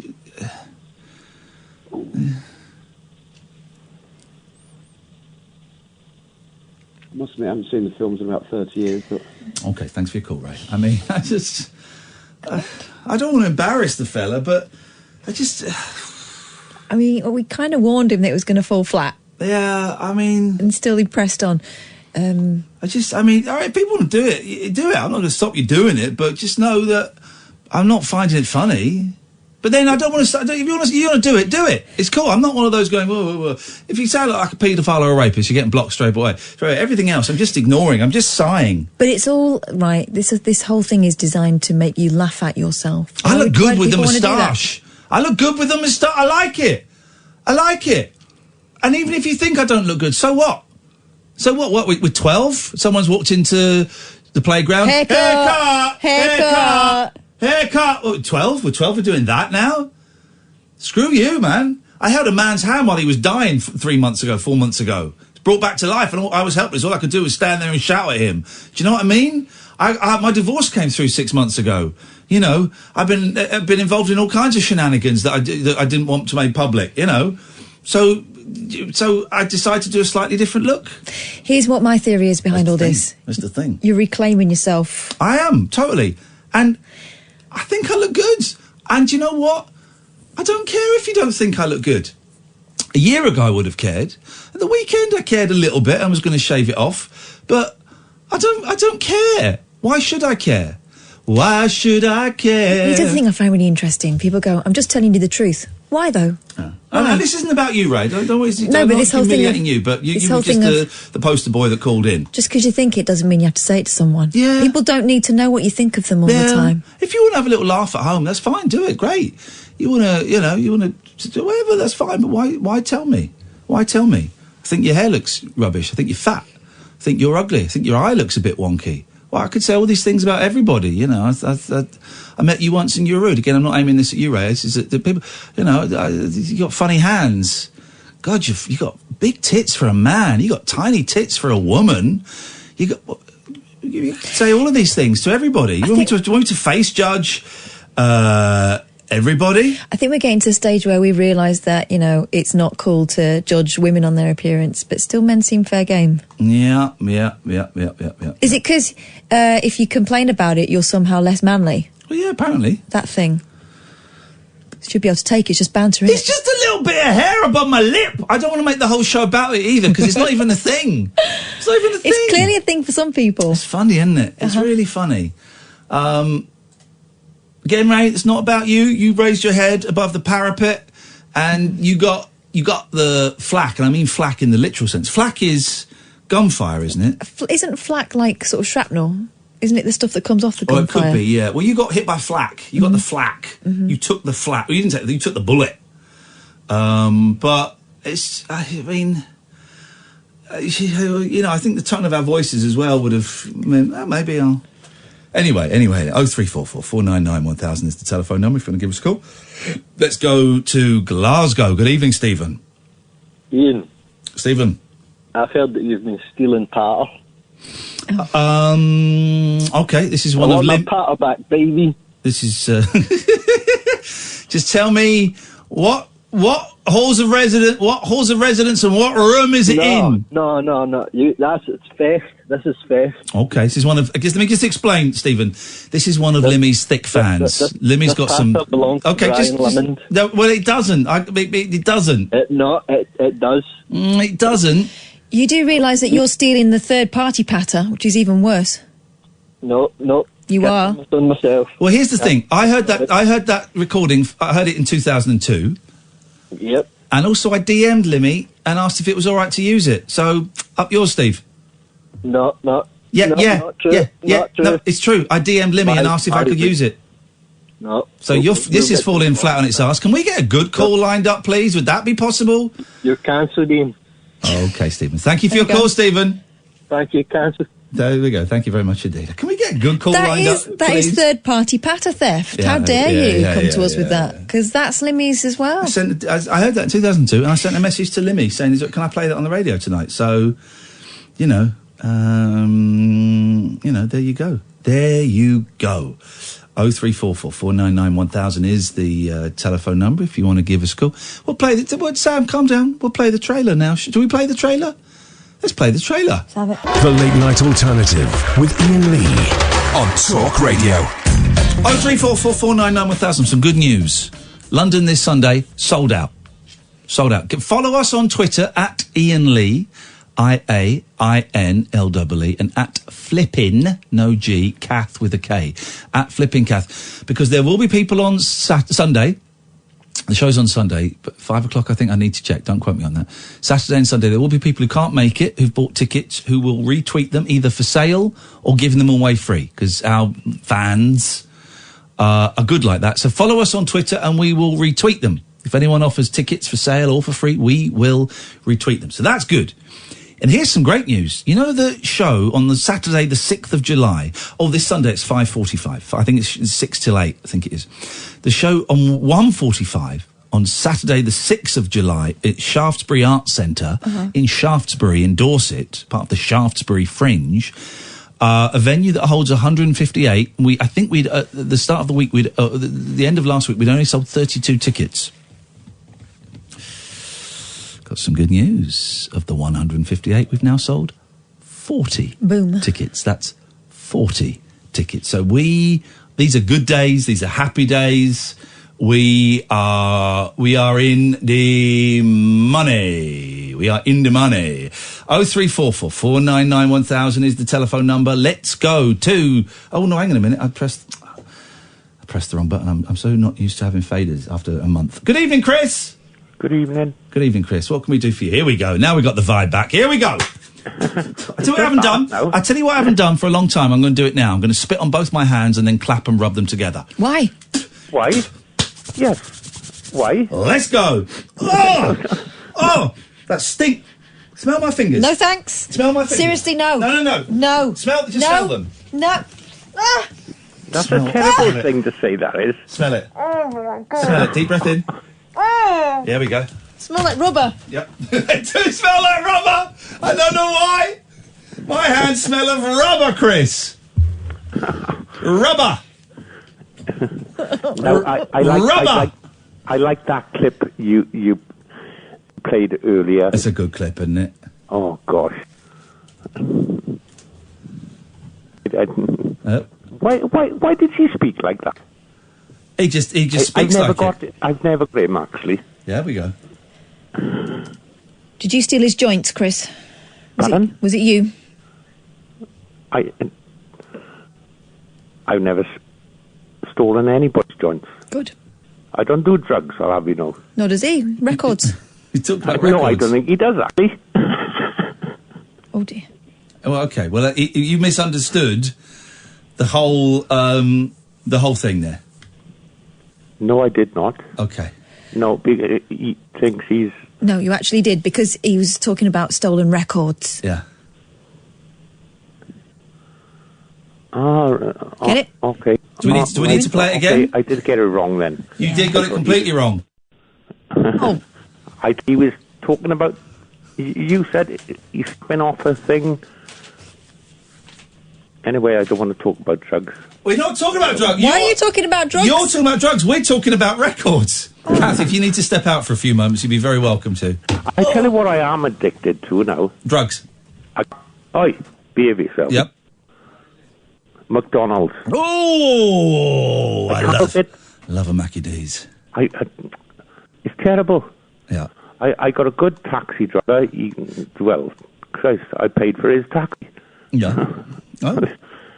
It cost a bleeding fortune. What cost a fortune? You got a taxi to McDonald's? No, the taxi. The what? McDonald's is... You bought your taxi driver a coffee? I always buy... I buy him lunch. You buy your taxi driver lunch? Yeah, yes. Why would you buy a taxi driver lunch? Because if I have a meeting over in Swansea... Yeah? I'm being Welsh now. Yes, well, yeah. Right? And I say, right, I'm going to be out half an hour. And he goes down the marina down in Swansea. Flipping heck, man. And I buy lunch. There's nothing wrong with that. There's nothing wrong with it. It's a bit weird. Do you think so? Yes. Why? Well, it's just a bit weird. Oh, thank you. Is it? Yeah, it's weird. It's not. It's just saying thank you. Like when I go over the little spa shop. Yeah. Across the way from me. Jeez, flipping heck. What's going on in here, man? I know, it's terrible. Yeah, well, it's awful. It's worse than that. I know, I got problems. No, I got problems. You think you got problems? You should smell this studio. Jesus. I know. Oh, yeah. I'm so sorry to everybody who has to use the studio for the next week. It's an air-sealed container. I spoke over you then. Yep. What did you say? I don't know. Oh, jeez. I'm still thinking that clip. All right, Chris, that's great. Thanks so much for your call. I really enjoyed it. Whatever he said. 0344 499 1000. This is Talk Radio. The radio show where the owls are not what they seem. Do you or have you ever watched Twin Peaks? The Late Night Alternative with Iain Lee. We could be dreaming and meeting each other in our dreams. On Talk Radio.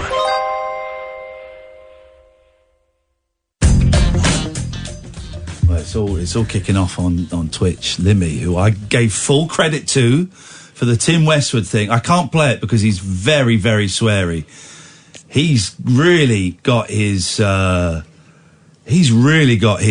knickers in a twist, claiming I stole his patter. First of all,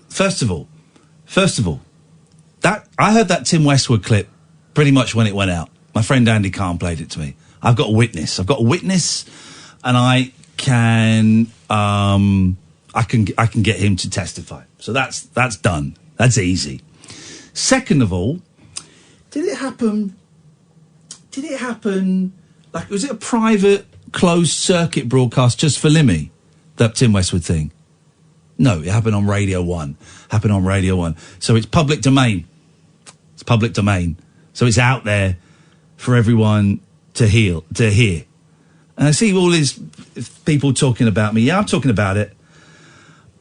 It's out there for everybody to hear. It's public domain. And here's the thing. I credited Limmy twice. You're doing it again. That's 4 credits now. I gave him more credits. Hang on. I can't hear you. I'm on air. 0344 499 1000. I credited... Oh, he's going to start listening. I credited him more times than I needed to out of manners and out of courtesy. And admiration. Not admiration. I don't want to say that. But first things first. I listened to that Tim Westwood thing in 2002. My friend Andy Kahn, who later became... he ruined a series of Lost for me, if I'm completely honest. But he played me that clip in 2002, right? Secondly, as we've established, it wasn't a private phone call between Tim Westwood and Limmy. It was broadcast on... Radio 1's a national station, isn't it? Have I got that right, Catherine? Yeah. It's a national station. So it can be heard everywhere. So there's a legal phrase we have. It's called public domain. It's public domain. So it's out there. Anyone can use it. Third of all, I credited Brian Limon, Daft Limmy is the name he goes by. I credited him. Well, this is the 5th credit I've given to him for the clip. I'm not sure if he checks his DMs on Twitter. I sent him a DM on Twitter saying, is it all right if I use that clip on tonight's show? And that was a courtesy. Mm-hmm. I didn't even need to do that. Scott Mills would have just done it. And now he's on Twitch talking to scumbags, vermin, heroin abusers. Very, very nasty drug. I never tried heroin. So he's talking to the real scum of the universe, and he's trying to call me out. I can't listen to it because his stream is too foul-mouthed for our listeners. Also, we wouldn't want to be accused of stealing more patter. No, God. Well, we're not patter thieves. I mean, the people that have been phoning up, calling us patter thieves, they're actually third party, as you say, Catherine. Third-party patter thieves. Third-party. Saying you're cancelled? Patter thieves. So that's a shame. That's a shame that it had to go like that. It's a shame that had to happen. It's a shame that someone has got so upset. When really the victim is Tim Westwood. Yeah. What you should be doing, Limmy, is find out whether Tim Westwood actually got his joints back. Instead of picking on me, why don't we join forces and find out if Tim Westwood got his joints back? Yeah, where them joints at? So you're turning your anger on the wrong person.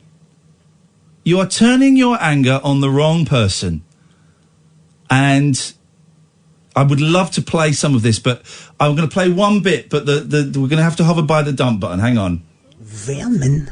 Thieves. Heroin users. So that's... We go. Okay, there is the dump button there. There we go. All right. Well, listen, thanks, Limmy. Thanks to all your followers. It's great to have you on board. 0344 499 1000. Let's go to JJ. Good. And that's my... By the way... That's my final word on it. I'm not getting involved in this, my dick's bigger than your dick, machismo kind of thing. I'm not doing that. I'm confident. I'm comfortable. Your dick's probably the same as his dick. Then he'll take offence at that. No, my dick is probably a little bit bigger. He's a tiny fella. But I wish him the best of luck. And, hope his 1,562 fans are happy. He's basically pushing a man with mental health issues towards a very, very dark place. And he's happy to do that. Okay, that's fine. That's entertainment these days. He's like he's like a Scottish Piers Morgan. Controversial just for the sake of being controversial. I wish you the very, very, very best of luck, Limmy, and I hope things work out for you. Still waiting to be turned into a mod as well on your stream. Looking forward to that. Let's take some calls. Good evening, JJ. Hello, I want my joints back, baby. What is that? I'm just having some Budweiser and I want my joints back, baby. I do not have your joints. We're going to find out. I do not have your joints. Copyright Limmy. Mm-hmm. Okay, yeah, that's funny. but we will find out the halls of residence and what room number. And we'll drive down there listening to Fiddy, copyright Limmy. Yeah, we'll do that. Okay. Well, yeah, okay, that's funny. Okay, all right. Was there anything else, JJ? That's probably it, yeah. Okay, I was really hoping for a strong call there. We didn't get it. Let's go let's go to Deck. Good evening, Deck. All right, what's up, Iain? Here we go. That is a Scottish accent. Here we go. Well, whoa, hold on a sec. I'm not going to go down that road. I'm just kind of curious what's going on with the whole Iain, whatever Westwood guy. Say that again, because you're sounding very muffled. I'm just curious about what the deal with the whole Westwood thing. Who did it first? Was it you or was it him? What do you mean? Well, it was Tim Westwood who did it first. Yeah. Yeah. I don't know. It seems like you're kind of stealing Limmy's power. And So you are going down that route. You are going down that route. Okay, it's fine. You are going down that route which you claimed you weren't going to go down. Okay, fine. Away you go. Let's hear it. You're trying. Oh, Limmy's fans are scumbags, and you're like, oh. No, Deck, you're extrapolating. You're extrapolating. It's a big Deck. When I'm talking, they can't hear you. You're extrapolating. Look it up. It's a good word. I didn't say all of Limmy's fans were scumbags. Did not say all of Limmy's fans were scumbags. Also, everyone, make sure to follow Slingray on Twitch.com. Slingray's hey. Yeah, but you're kind of... Well done. You just said a website really fast that people couldn't hear. Yeah, next. Right. Follow Slingray on Twitch.com. Okay, right. I don't know what he's saying there. I think that's a grown man trying to get people to look at him on the internet. He's worse than Tim Westwood, that fella. What was that about? He's worse than Tim Westwood. Oh, man alive. 0344 499 1000 is the telephone number if you want to give us a call. I mean, that was very poor. I'm not saying all of Limmy's fans are scum. He's got some great fans. But that guy literally was a third-party patter thief, right? He was going in with the patter theft and then gave his address. Yeah. Oh, have a look at yourself, love. It's a real shame. But thank you. If anyone else wants to come and have a go, you're very, very welcome. I would suggest you do a little bit better than that. What's interesting is I'm now being called out for saying, very disappointing to hear you shame victims of drug addiction, calling them scum and vermin. Oh, no. What? First of all, I didn't. Where did you... I did take that. Let's just put it straight through. Let's just take calls straight to air, because I'm enjoying this. Good evening, line 1. You're on the wireless. Hello? Turn your radio off, please. Sorry. Okay. Hello, yes, sir. What can we do for you this evening? Who's this? This Iain. Okay, be a little bit faster on the uptake next time, brother. Let's go to line 2. Hello, line 2. Very well. If you could turn your radio off again, please, sir. Your computer. A little bit better than that. What's interesting is I'm now being called... Hello, okay, they bottled it. I'm really hoping one of Limmy's fans is up to this challenge. Hello, line 3, you're on the wireless. Hello. Hello, you're on the air.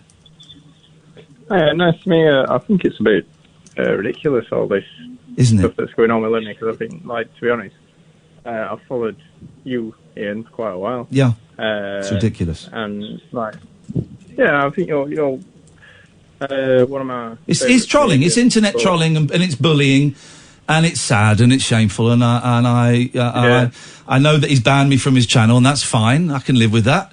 And I wish him the very, very best of luck in whatever he decides to do in the future with the big series he's got for Netflix coming up. Yeah. I think he's a lot funnier than you, though, and I think at the end of the day it is ultimately patter theft, and you should be ashamed of yourself. Oh, I'm not. No, it's not patter theft. I'm not ashamed of myself. I credited him. It's in the public. Okay, when I'm talking, they can't hear you. It's in the public domain. People would disagree, but then a lot of people voted for Brexit. So people are stupid. You know that, don't you? Well, I completely... Thank you very much indeed. Let's go to line 4. Good evening, line 4. You're on the wireless. Hello? Good evening. Good evening. Hello? Hello? Yes? Hello? Okay, we've got that bit. Let's go to line 5. Good evening, line 5. You're on the radio. Hello, it's all good. I'm just a bit confused with this patter theft here. Yeah. Have you had a response from Limmy at all? I've not had any response from Limmy. He's keeping suspiciously quiet about this, almost as if he realises he's in the wrong. I see. Not good. It's not great, is it? Well, I know whose side I'm on anyway. Okay, well, and I appreciate that, brother, and it's good to have you on my side. Let's go to line 4. Good evening, line 4. You're on the wireless. Hello, line 4? Okay, let's go to line... Some of these people are slow. They're faster typers, aren't they, than talkers? Well, I don't know if it's the old... the needle goes in, you're gone. Hello, line 6, you're on the wireless. Hi, I'm just a big Tim Westwood fan, and I was wondering... Oh, come on! You can do better than that. Come on.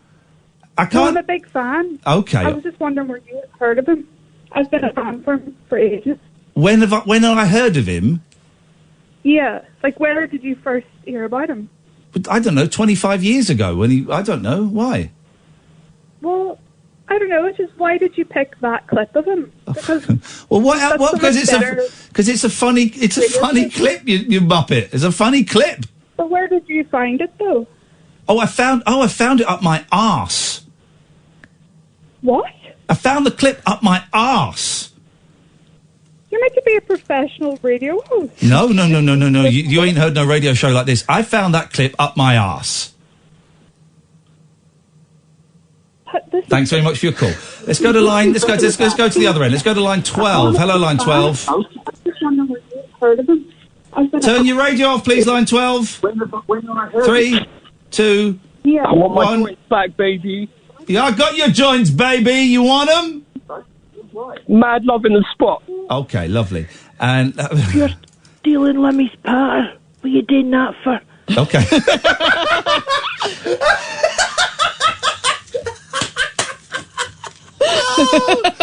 Let's take one more call, then we'll go to the news. Hello, line 9. You're on the wireless. Iain, you're a legend. Thank you very much indeed. On that bombshell... I think that was Limmy.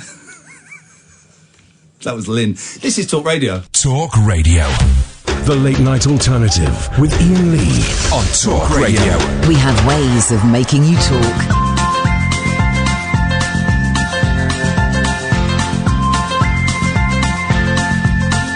There's a voice that keeps on calling me. Down the road is where I'll always be. Every stop I make a new friend. Can't stay for long, just turn around and I'm gone again. Maybe tomorrow I'll wanna settle down. Until tomorrow I'll just keep moving on. Down this road that never seems to end.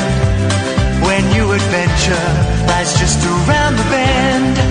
So if you wanna join me for a while, just grab your hat, come travel light, that's hobo style. Maybe tomorrow I'll wanna settle down. Until tomorrow, the whole world is my home. So if you wanna join me for a while, just grab your hat, come travel light, that's hobo style.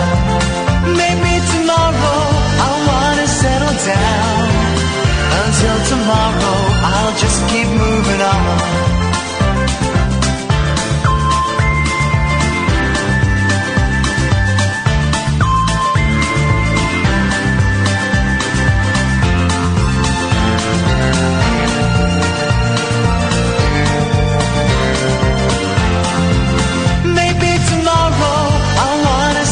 Down. Until tomorrow, I'll just keep moving on. There's a world that's waiting to unfold, a brand new tale no one has ever told. We've journeyed far, but you know it won't be long. We're almost there and we paid our fare with a hobo song. Maybe tomorrow I'll wanna settle down. Until tomorrow, I'll just keep moving on. So if you wanna join me for a while, just grab your hat, come travel light, that's hobo style. Maybe tomorrow, I'll find what I call home. Until tomorrow, you know I'm free to roll. 0344 499 1000. It's the most controversial night in our broadcasting history. And we've had some controversial nights, Catherine. Yeah, I think that we've had some controversial nights. The woman's surprised when you told her exactly where you'd found. That's where I found said it. Patter. Suggests to me that they don't quite get what we're doing. That's where I found it. Well, I'm not going to lie. I'm not going to tell the truth. Good evening, Peter. You're on Talk Radio. How you doing, Ian? I'm doing very well, Peter. Good, good. I might be the only guy in Scotland who doesn't actually like Limmy, so you've got a friend in this guy here. well, he's very popular up there, and but it's a lot of his followers are thick. They're tweeting me stuff that I didn't say. You know, all you got to do is just listen. All you got to do is just listen to the people saying boycott Iain Lee at Talk Radio. I don't think they were listening anyway. We haven't got enough listeners to boycott us. You know, we haven't got enough anyway. Peter, well, I've seen half his stuff on the TV, and I can't understand what he says as well, and I'm Scottish. There you go, exactly. Noises and stupid actions he did. There you but go. I'll tell you one thing, that song you just played, that's some sick dope here you're playing, isn't it? The old hobo song. Maybe if Tim Westwood played some tunes like I get a lot more listeners. Now, it's Tim Westwood, because what Radio 1 DJs do when they die is they go to Radio 2. But Tim Westwood obviously wouldn't fit on Radio 2. Is he still working? Oh, I couldn't tell you. Good. I think the last time I heard him was about 20 years ago. Yeah. I'm sure he's a lovely bloke. I'm sure he's a very, very nice gentleman. He's on Capital Extra.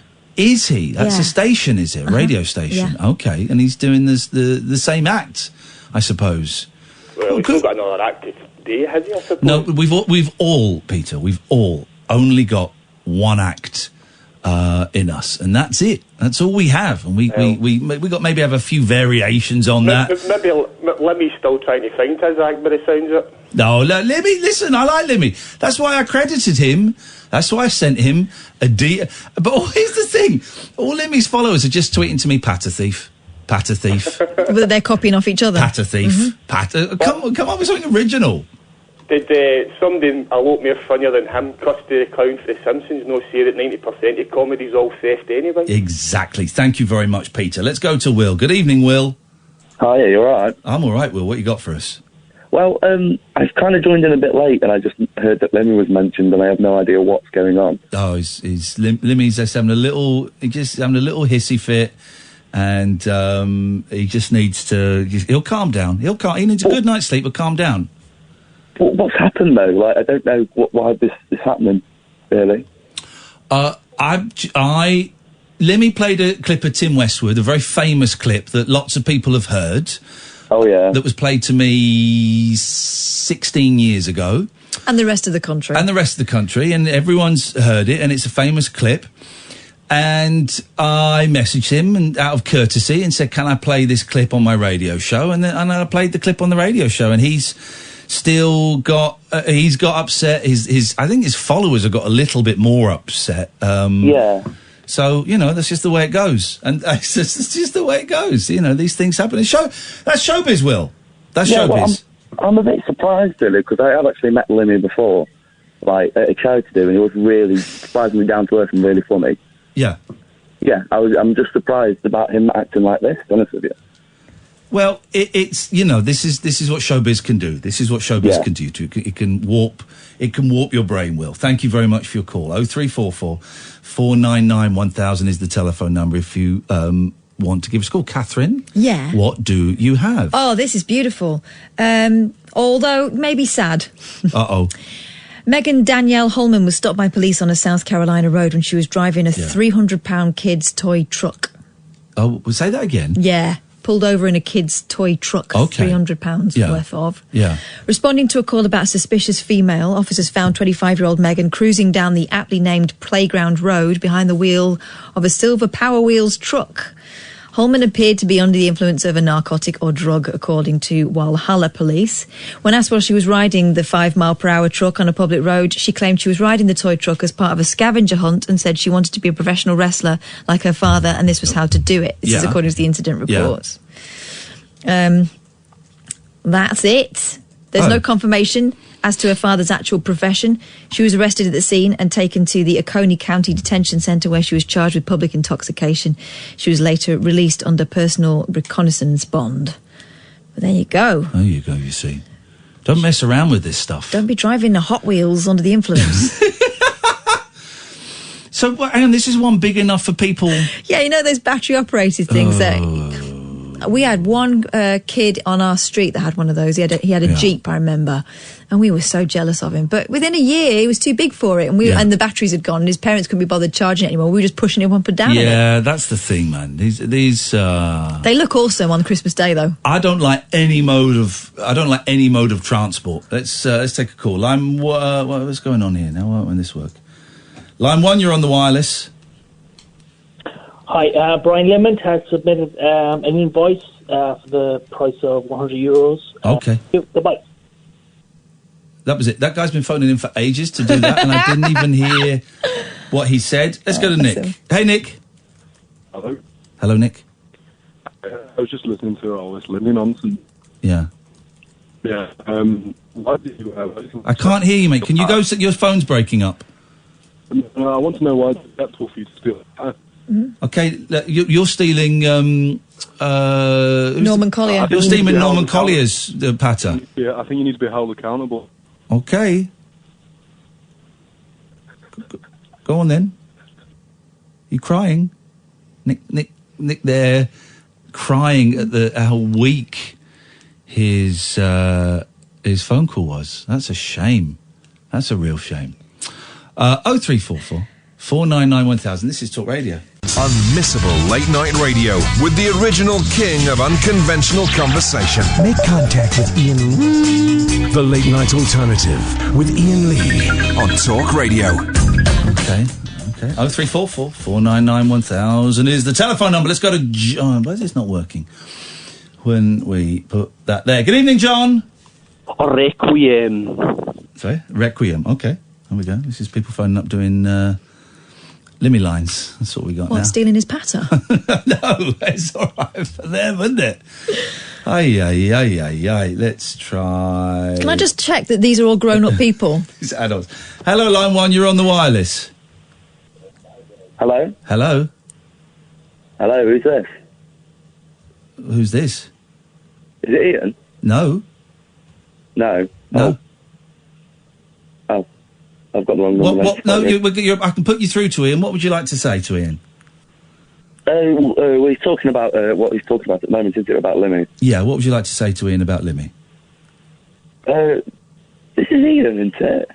No, this is Sam who takes the calls. I can put you through to us in a second, but what would you... I've just got to find out what you'd like to say to Iain about Limmy. I just wanted to talk to him about sort of the whole clip that Limmy's using. Okay. Like, sort of, because I remember it, like, actually happening, him using the clip on radio. Okay. And what's the point? Sorry, you're not being clear. What's the point you'd like to make? Well, I can't remember what is his name. He does the clip. Tim Westwood, isn't it? Yeah, think so. Yeah, I just want to talk to him about Tim Westwood. Right, you want to talk about Tim Westwood? Yeah. Okay, fine. I'm just going to put you on hold, and then we'll the next voice you'll hear will be Iain and Kath. Okay.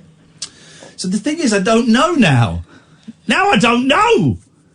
So, I don't know. Wow, the phones are going crazy. Let's take some more phone calls. Let's go to Will. Good evening, Will. Hello. Hello, Will. What have you got for us? It's me again. Right, okay. Will, I called earlier. Called earlier. What did you want to talk about? Still talk about Limmy again. No, you wanted to talk about Tim Westwood.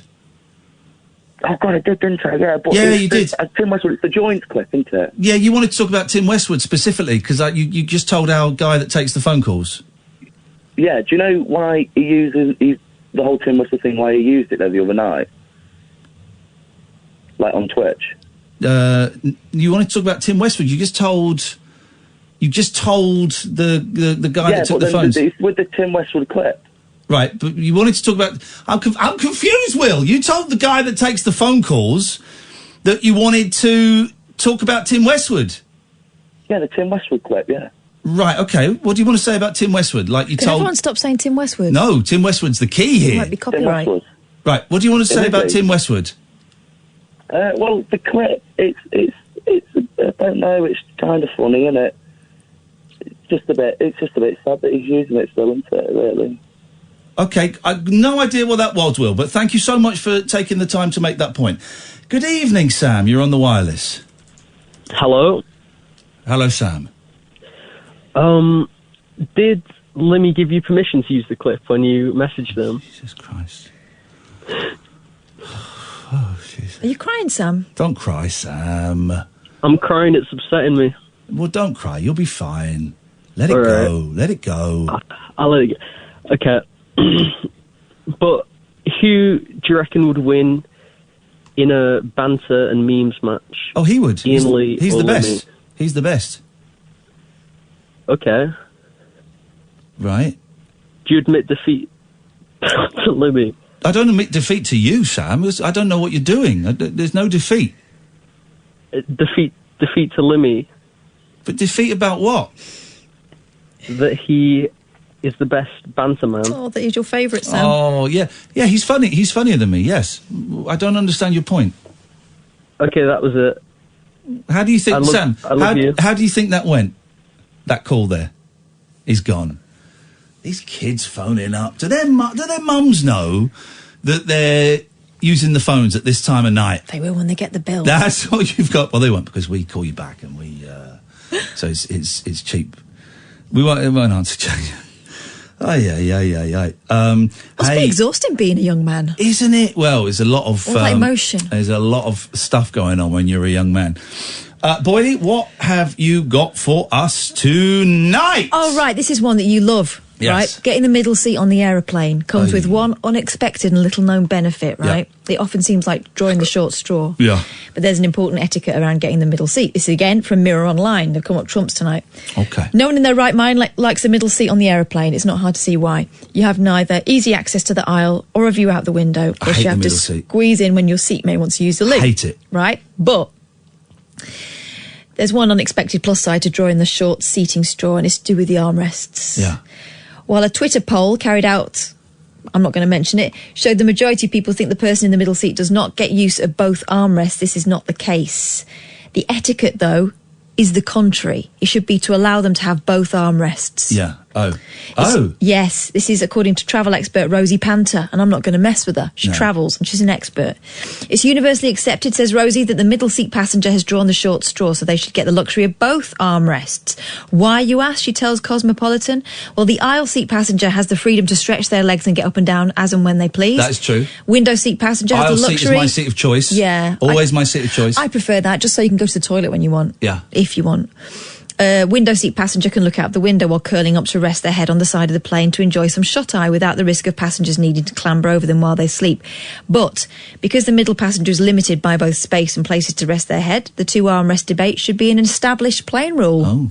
There you go, case closed. Well, not quite Mirror Online, just because one woman thinks that you should who cut is this people woman who some said slack. this? This is Rosie Panter, a travel expert. Oh, for God's sake. I thought there was like some law. This was like... there must be like aeronautical law or something that dictates it. If I'm next to the window, I do tend to lean up against the wall. Yeah. So maybe, I don't know. But I know you've had fights with people over armrests. Well, I mean, it's fights. Yes. Yeah, Didn't someone end up covered in coffee? Yeah, but that was because he was a bellend. That was... And didn't you have a woman next to you, like, properly pushing her elbow? Yeah, and then I said, all I want is half of the arm. And she said, well, you've got half the arm. I said, no. And then I got a finger and I went, that half is there, and you're actually over on my side. It's a tense time. You know, I'm not a fan of flying. I get anxiety around the overhead lockers as to whether you're going to be able to get something in there. Yeah, I've noticed that. You get quiet before we go on a plane. I hate You're it. planning the attack. I hate it. I hate sitting next to just people that I don't know. Yeah. I'm not a fan of flying. It doesn't really work for me. I like the end result of getting there, but it's just they're going to, by 2050, they will have banned fly. They will ration flying. Right. They will ration. 2040, they'll ration flying. By 2060, they'll ban it. 2040, they'll ration flying. You'll be allowed one return flight a year. That is it. I could do that. Really? Yeah, I could do that. Can you save them up, though? Can you not go on holiday for like a year and then have two the next year? No, you're allowed one. You'll be allowed one flight a year, unless you're someone important, like the Pope. What about if you need it for business? Well, no, because you'll Skype it. All right. Technology is at such a stage now that you don't actually need to fly for business. It can all be done by video links. What do you call video links? Skype.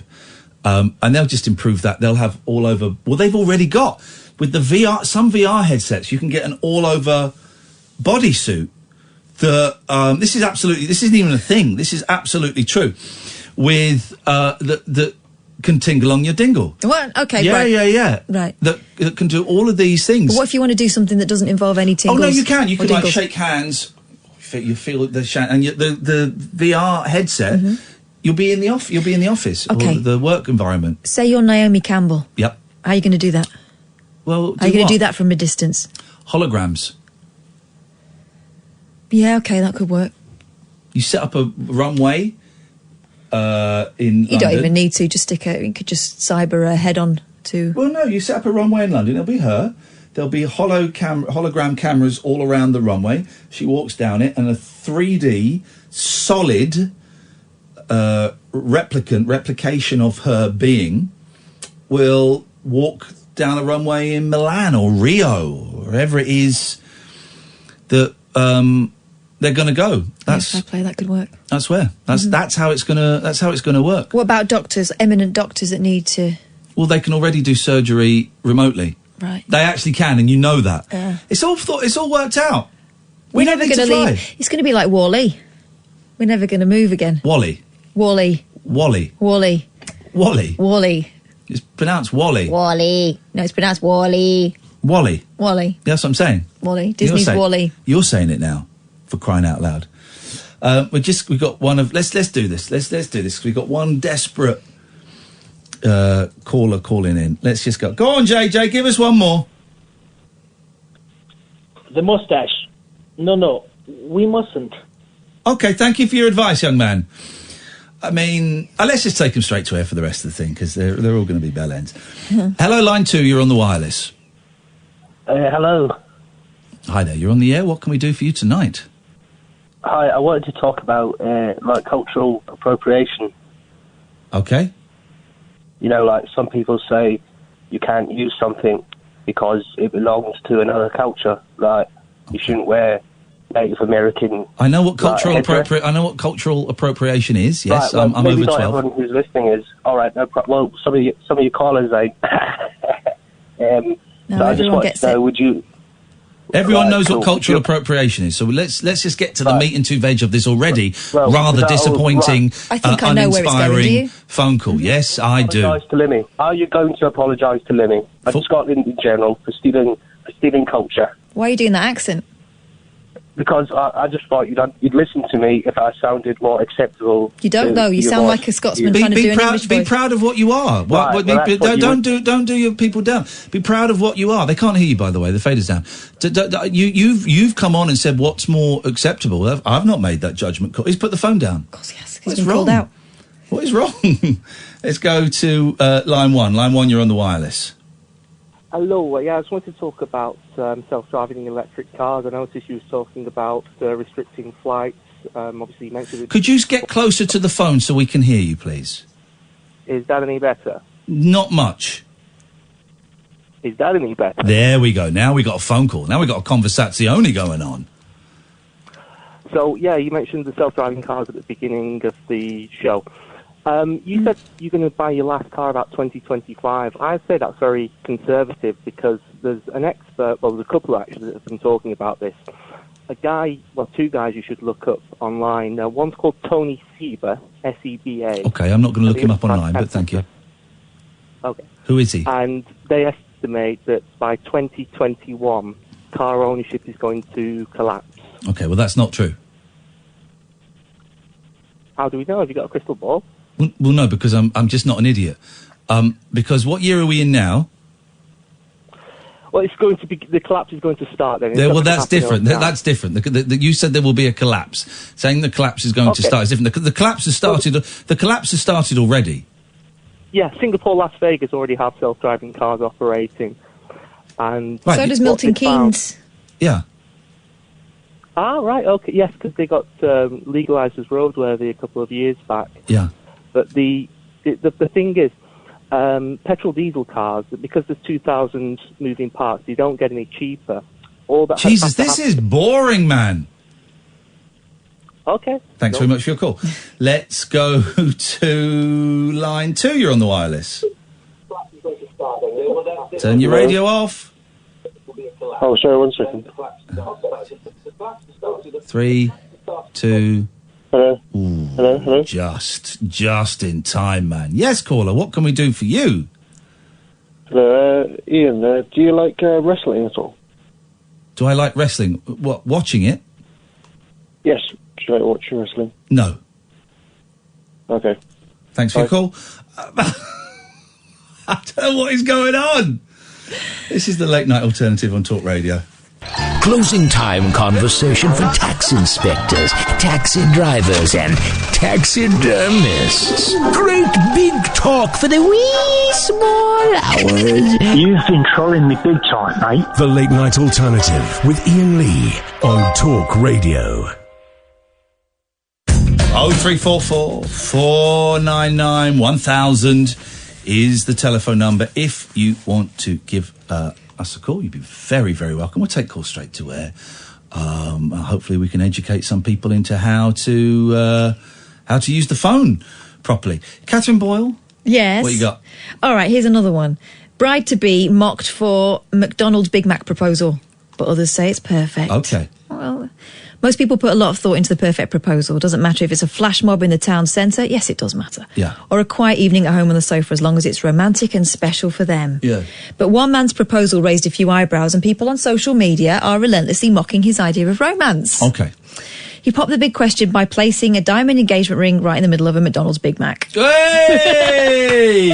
Mate, the thing is, though, that will get chowed down. Oh, it's there. In the top. Chow that down. That's not right in the middle. That's on top. It's in the middle of the top Middle bun. of the top. The girlfriend said yes, posted a photo of it on Facebook, and has been inundated with a variety of comments, reports The Sun. While some thought it was sweet, the majority of people weren't impressed. One wrote, "Looks like a McNightmare. Also, really and unnecessarily bothering me that the bun is dry except for one weird smear." This is the thing, right? Yeah. Social media. Why Why do are we you have putting it? it up for other people's approval in the first place? Because you know you ain't going to get it. Yeah. Another replied, "Big Mac, big no." A third commented, "That better not be a Big Mac, Five Guys or nothing." I mean, why? Many people hoped he fully embraced the McDonald's theme and asked if she would marry him.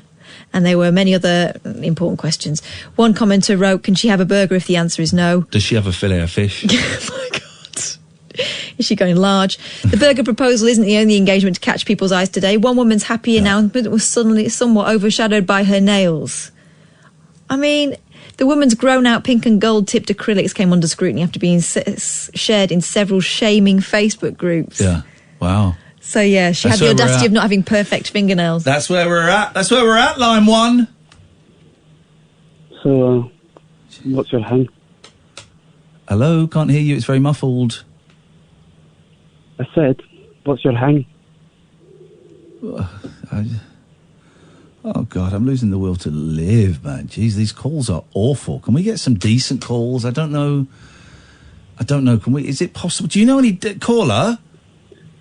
Yeah. Do you know any decent callers? What's your hang? Oh, jeez. Okay. Thanks so much for your call.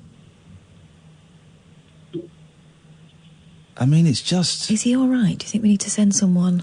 It's just, like, really... Here's the thing. If you want to phone up and troll us, please do. The thing is, right, those funny things that you put on Twitch... Yeah. You have to be able to say them with your mouth. Line 2, you're on the wireless. Hello. Jesus. This is a real person. This is a real person with a real voice. Hello? Here we go. Yes. Hello. Hello there.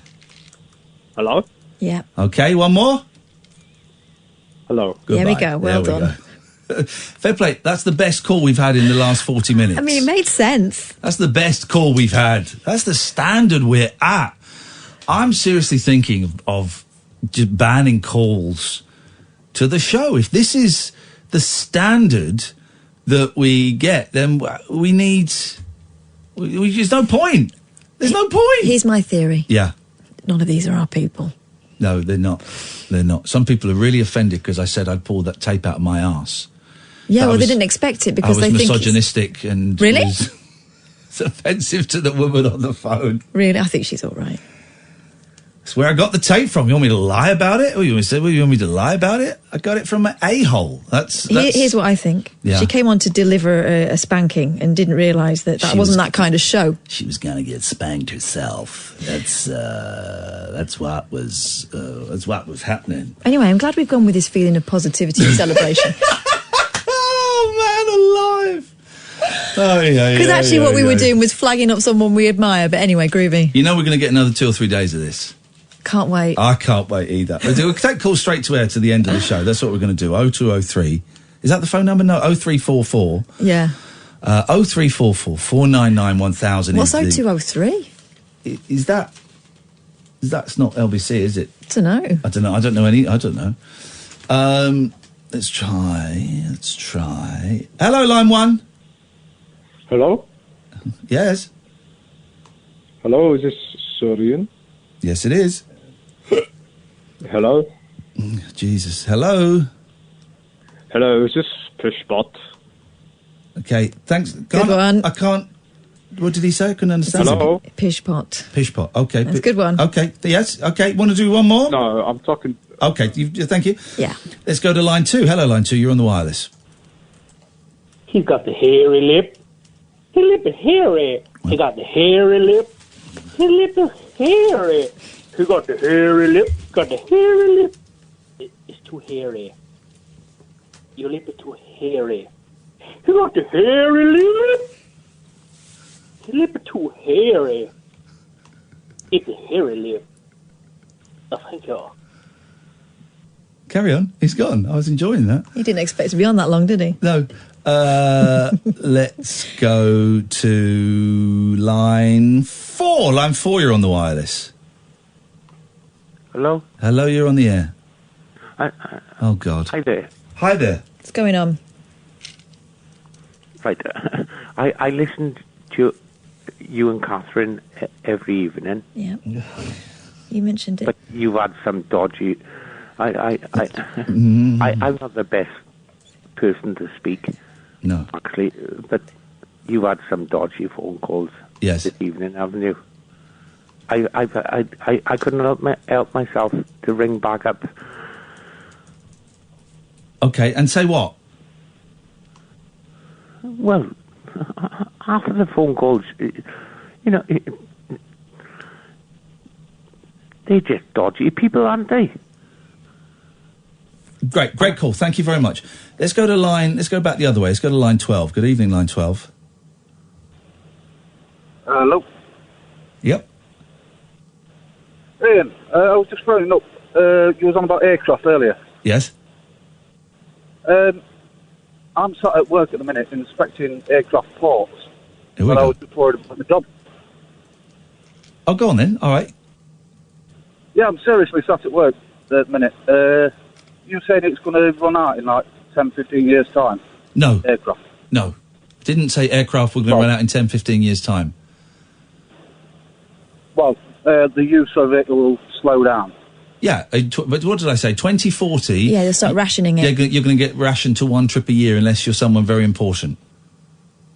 I was just wondering, because when I retire in about 30 years, I just wondered if I'd enough time left. Well, hang on a minute, 2050. You could still be working. It'll ration it to 2040 and they'll probably ban it by 2055. So, yeah, you'll probably just sneak in. Well, that's all right, and I feel a lot better now. You're worrying me a bit, then. OK, well, don't worry. You're still going to be in gainful, if slightly dull employment. Let's go to line 2. Line 2, you're on the wireless. Hi, Ian. Thanks for your retweet the other day. Most helpful, thank you very much.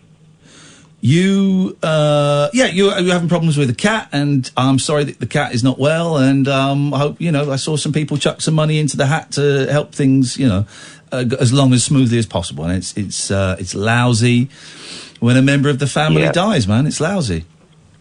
It is. She's gone now. But, I'm sorry. Help appreciated. I just called up, though, to say about Brian Limmon's fans. Yes. I don't think they get what you're doing, Ian. I don't know. All you're basically doing is taking what Limmy does. Yeah. Okay. Right. Okay. I get the point of the quote. Are you referring to an interview I did 20 years ago? Thank you very much. I'll have that 50 quid back, please, Dan. Let's go to Nick. Hello, line 1, Nick.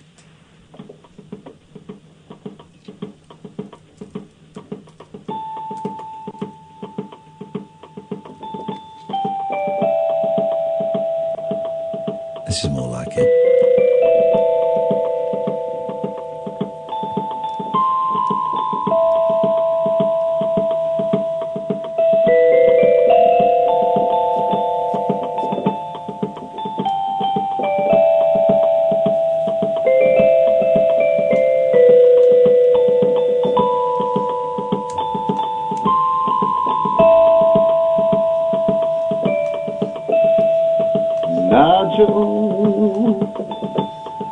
Nigel from Maidstone.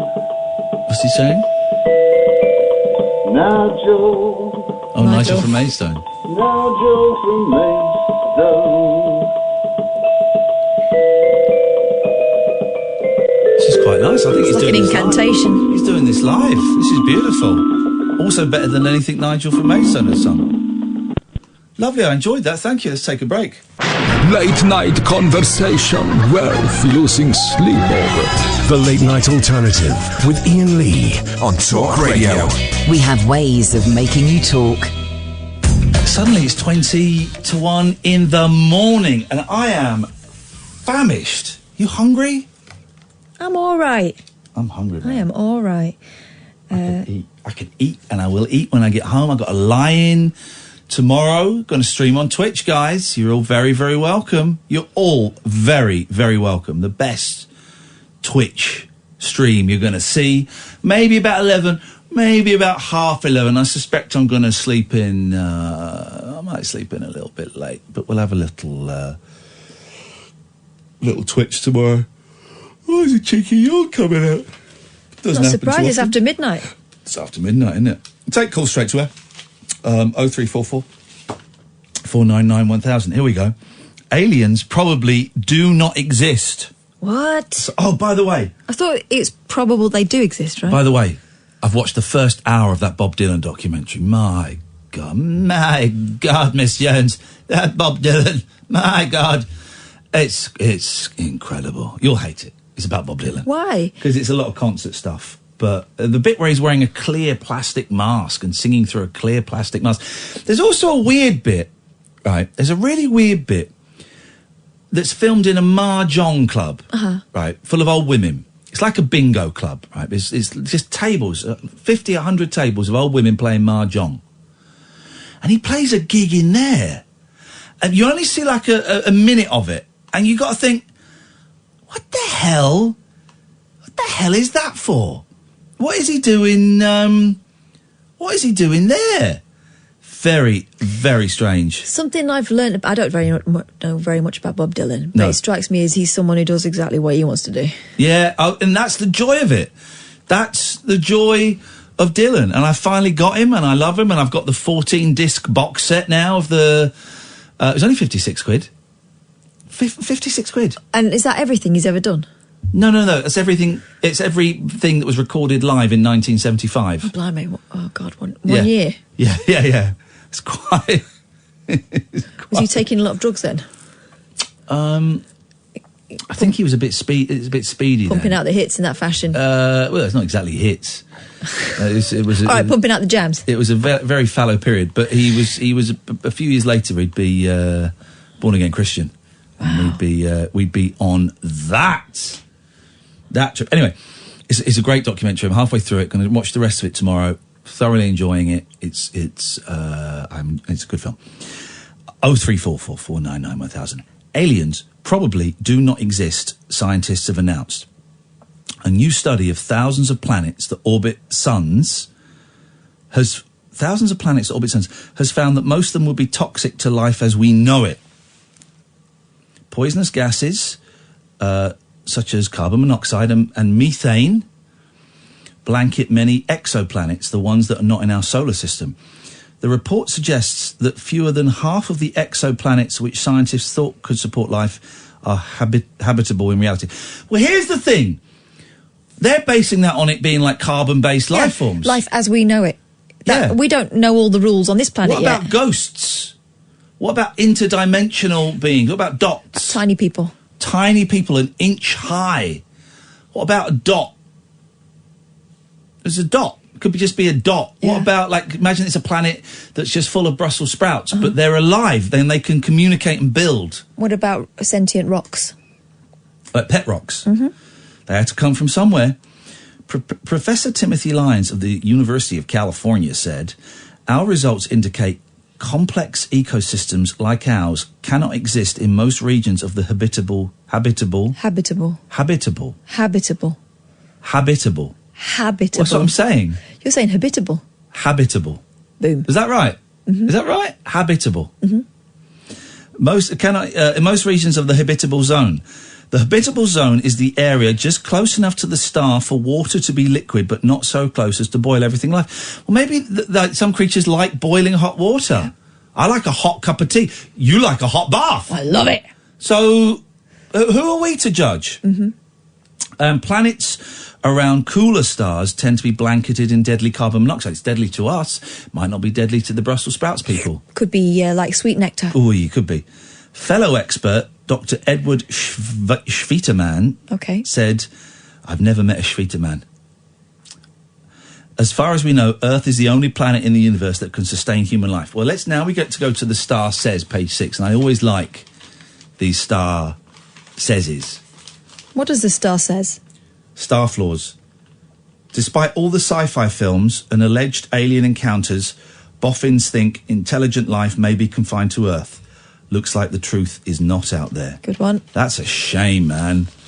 That's a real... but also, I don't believe it. No. I think there is life out there. Here's what that story really is. Some people are saying there might not be aliens.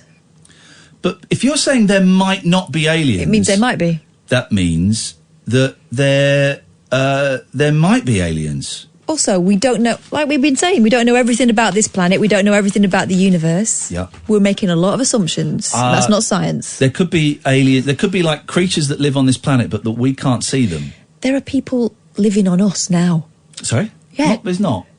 We are supporting loads of bacterial life forms. That's right? different from people. They're people to each other. They're not people. To each other, they are. That's actually it's like different. there's Jeff, there's Pete. It's not the numbskulls. It might be. This is They might have names. Well, okay. I don't think we can say there's people living on us. I think that's a little stretch. Creatures. I think that's a stretch of the imagination. Well. Creatures, definitely. Yeah. Like ones that crawl out your eyelashes. Jesus. Do it on your eyes at night. The thing I hate is when you magnify things by a million. Yeah. I don't need to see that. We are not meant to see that. God is meant to see that. Only God, only my maker, is meant to see what happens when you magnify things by a million. I don't need to see that. No. It's disgusting, and it's awful. It should not be done. Let's go to line 4. Line 4, you're on the wireless. No, he's bottled it. All these callers are bottling it. I can see some of the usual suspects calling in. Let's try line 5. Hello, line 5. Fifth attempt for you, JJ. Let's try and make this one count, buddy. You can do this. Here we go. Come on, JJ. Let's do it. Your 5th call. Okay. They've all been very, very poor. Don't forget we operate on a 7-second delay system here. So make it good, JJ. You're terrible. Whole music is terrible. Do-dee-do-do-dee. Your whole music is terrible. It goes like this. Do-do-dee-do. I have been on it for 9 minutes. It's very, very bad. I'm sorry. Good luck. Okay, I mean, I don't know. Was he on for a long time waiting to do that? Yeah, he's been phoning Plan that out. He's been on a few times before. That's yeah, well, the best I know one. that. He was doing a special voice there, though, line 2.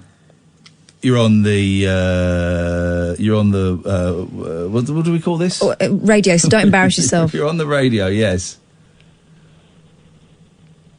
That's you. It's embarrassing. God. 3. Moany cow, get out of here. Moany cow. You have no idea, mate. You have no idea, buddy. She's 100 times quicker, faster, that means the same thing, funnier more intelligent than you will ever be. That is my best mate, and I wouldn't take a bullet for her. That would be churlish. You wouldn't need to. I'd catch you in my teeth. I wouldn't. But spit it out, monotonous morons who are better suited to typing. Buddy, you ain't got no idea. You phone up. There's a beautiful Scottish accent. I love the Scottish accent, but you're sounding slurred. You're sounding. Let's be generous. You're sounding tired. You run out of ideas, and all you can do is phone up and abuse women on the radio. That's it. That's what, and doing it from a withheld number? Brave. That's it? That's the best you got? That's the best you got? Wow. Why would a woman phone up and be rude to another woman like that? Why would a woman do that? That's what I don't get. I thought it was all supposed to be sisters together, and you get a woman like that phoning up and being rude to a fellow sister. Yeah. How do you explain that? Well done, Michael Reynolds. You spelt stealing properly the second time. Let's go to line 2. Hello, line 2. You're on the wireless. Evening, Ian. Good evening, Kat. Hi. Why have you called in from a withheld number? Because that's the way I roll. Okay. Okay. What if I don't want to take a withheld number?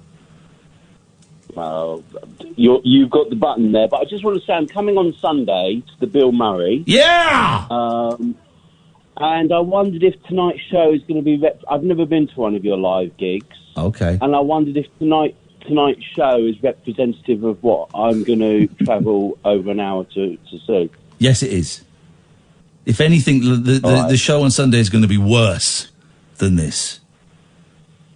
Because, okay, well, I'll still give it a go, because an hour of my time... You don't have to. An hour there, Honestly, you don't have to. I tell you what, I'm going to do you a favour. I am going to do you an absolute favour, all right? Because this is the kind of guy I am. Let me just log in. I know what you're going to say. What? You're going to do me a favour and shave off the moustache for Sunday. No, I'm going to give you a refund. I don't want you coming. What's your name? I'm not telling you. I don't want you coming. Give us your first name. Nigel. Give us your real first name. Peter. Well, listen, you're a dick. I don't want you coming. I don't like you. So I don't want you coming on the night. I'm prepared. I'm on the page now that can give you a refund. I click 2 buttons, you get a refund. Let me give you a refund. Because you're not going to like... You're not going to... Shut up. You're not going to like the show, because the show is fast-paced, it's witty, it's a little bit rude, some bits of it don't work, some bits of it do work. But do you know what it's fueled by? It's fueled by love. It's fueled by the love for me and Catherine. It's fueled by the love that we have for the audience. It's fueled by the love that comes back from the audience. It's fueled by that. And I think someone like you, sir, would not get it. So please, let me refund you them. You can't hear you, mate.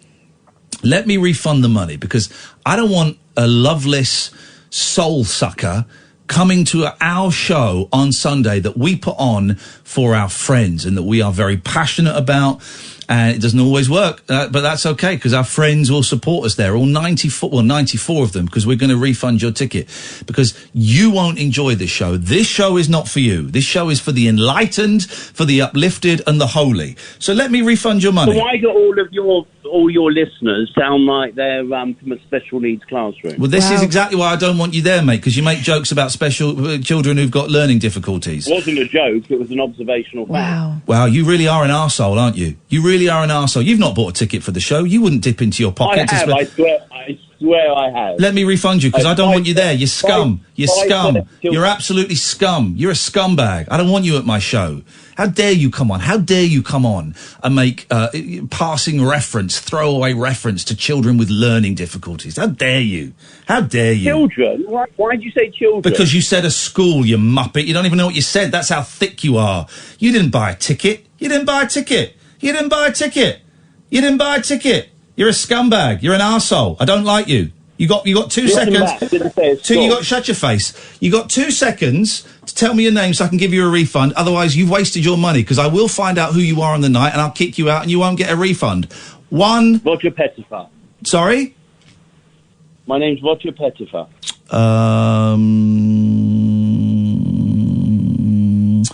Let's have a little look. Okay. Okay. What's your real name?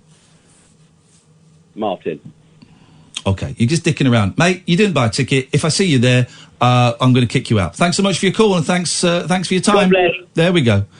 What an idiot. What even was that? That wasn't, no, he can't be listening to this I'm show. sorry if anyone was offended. Come in, Paul! Sorry if anyone was offended by that language. That's not how we speak on this show. We don't have language. We don't have a little fun. We don't have language like that. And we don't have language like that. That's outrageous behaviour. Good evening, Paul. Good evening. So you haven't finished that Bob Dylan documentary yet? No. And I know there's a twist coming, so don't tell me no more. I know there's a twist. It surprised me. Yeah, I know there's. I wish I hadn't been told there was a twist. Oh, and then I went back and watched it again. I didn't know there was a twist, and I watched it again. Yeah, and I thought it's fantastic. I'd love to know what you guys think when you finally see it. I think I've guessed what the twist is. I think I've got an idea, but I'm loving it. Yeah, I'm loving that all that weird party footage. Yeah, and that woman talking Allen about Ginsberg Superman. dancing. Ginsberg dancing. Yeah. The woman talking about Superman holding a lump of coal and turning it into a diamond and throwing it. She's off her face, and Dylan's just sat there going, and he turns it into a diamond, and he throws it on a baseball diamond, and kids kick it around for years, and it gets round, and Dylan's just going, okay. But it's great. It's great. You get the sense he must have been like a sponge, mustn't he? He just took everything in and kind of somehow created... Yeah. And I'm only a recent convert to Dylan. It took me a long time, and maybe in the last 3 years, it clicked, and I worked hard at Dylan. I couldn't get it, and then I clicked, and I love it. Particularly that mid-70s raucous blood on the Dylan. tracks. Yes, mate. I even like a bit of the Christian stuff. Have you got to the bit when he does Simple Twist of Fate live? No, I don't think so. Because it's got different verses. Oh, I've not got really to that great bit yet. different I lyrics. don't know and him stuff. well enough to know that he's changing the lyrics and stuff. Yeah, there's a line in Blood on the Tracks on Simple Twist of Fate when he goes, he wanders around with a parrot that talks. Right. And I thought for years, is he trying to say paradox or whatever? And it's a kind of vague comedy line. Completely different lyrics. Wow. It's a beautiful song. He's good. 5820 is your out, Paul.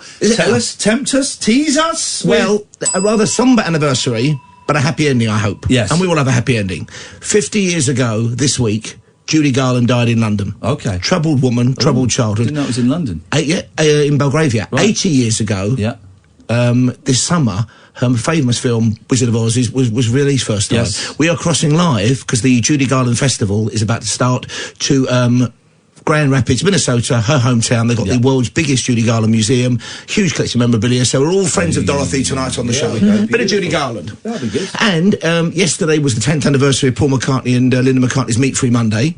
It's He's done another little video, hasn't he? It's Paul McCartney's birthday today. Yeah. So we're going to be hearing from the world, in fact, well, maybe not the world's, the Jewish national, certainly the UK's first vegan restaurant and hotel, only opening the weekend at Scotland, and the family that run it sound absolutely lovely. There we go. So a bit of vegan action, Judy Garland, friends of Dorothy. You can do it right now, please. That was his little cod reggae piece that he did. Thank you, Paul. We'll be listening to that. He's got a new one, and he just kind of does 3 or 4 calls. It's worth it. We'll play that on the show. He looks like someone in the new one, and I can't think who it was. He looks like someone. Does he look like Roger Pettifer? No. He looks like a famous old woman, but I can't think who it is. Right, thank you, Paul. Thank you, Thora Heard. Thank you, Sam. Thank you very much, Catherine. Thank you to, I'm going to say 15% of our callers this evening. It was a very low strike. Don't forget, podcasts are plenty. We'll be back tonight at 10. Paul Ross is up next. This, dear listener, is Talk Radio. This is Talk Radio.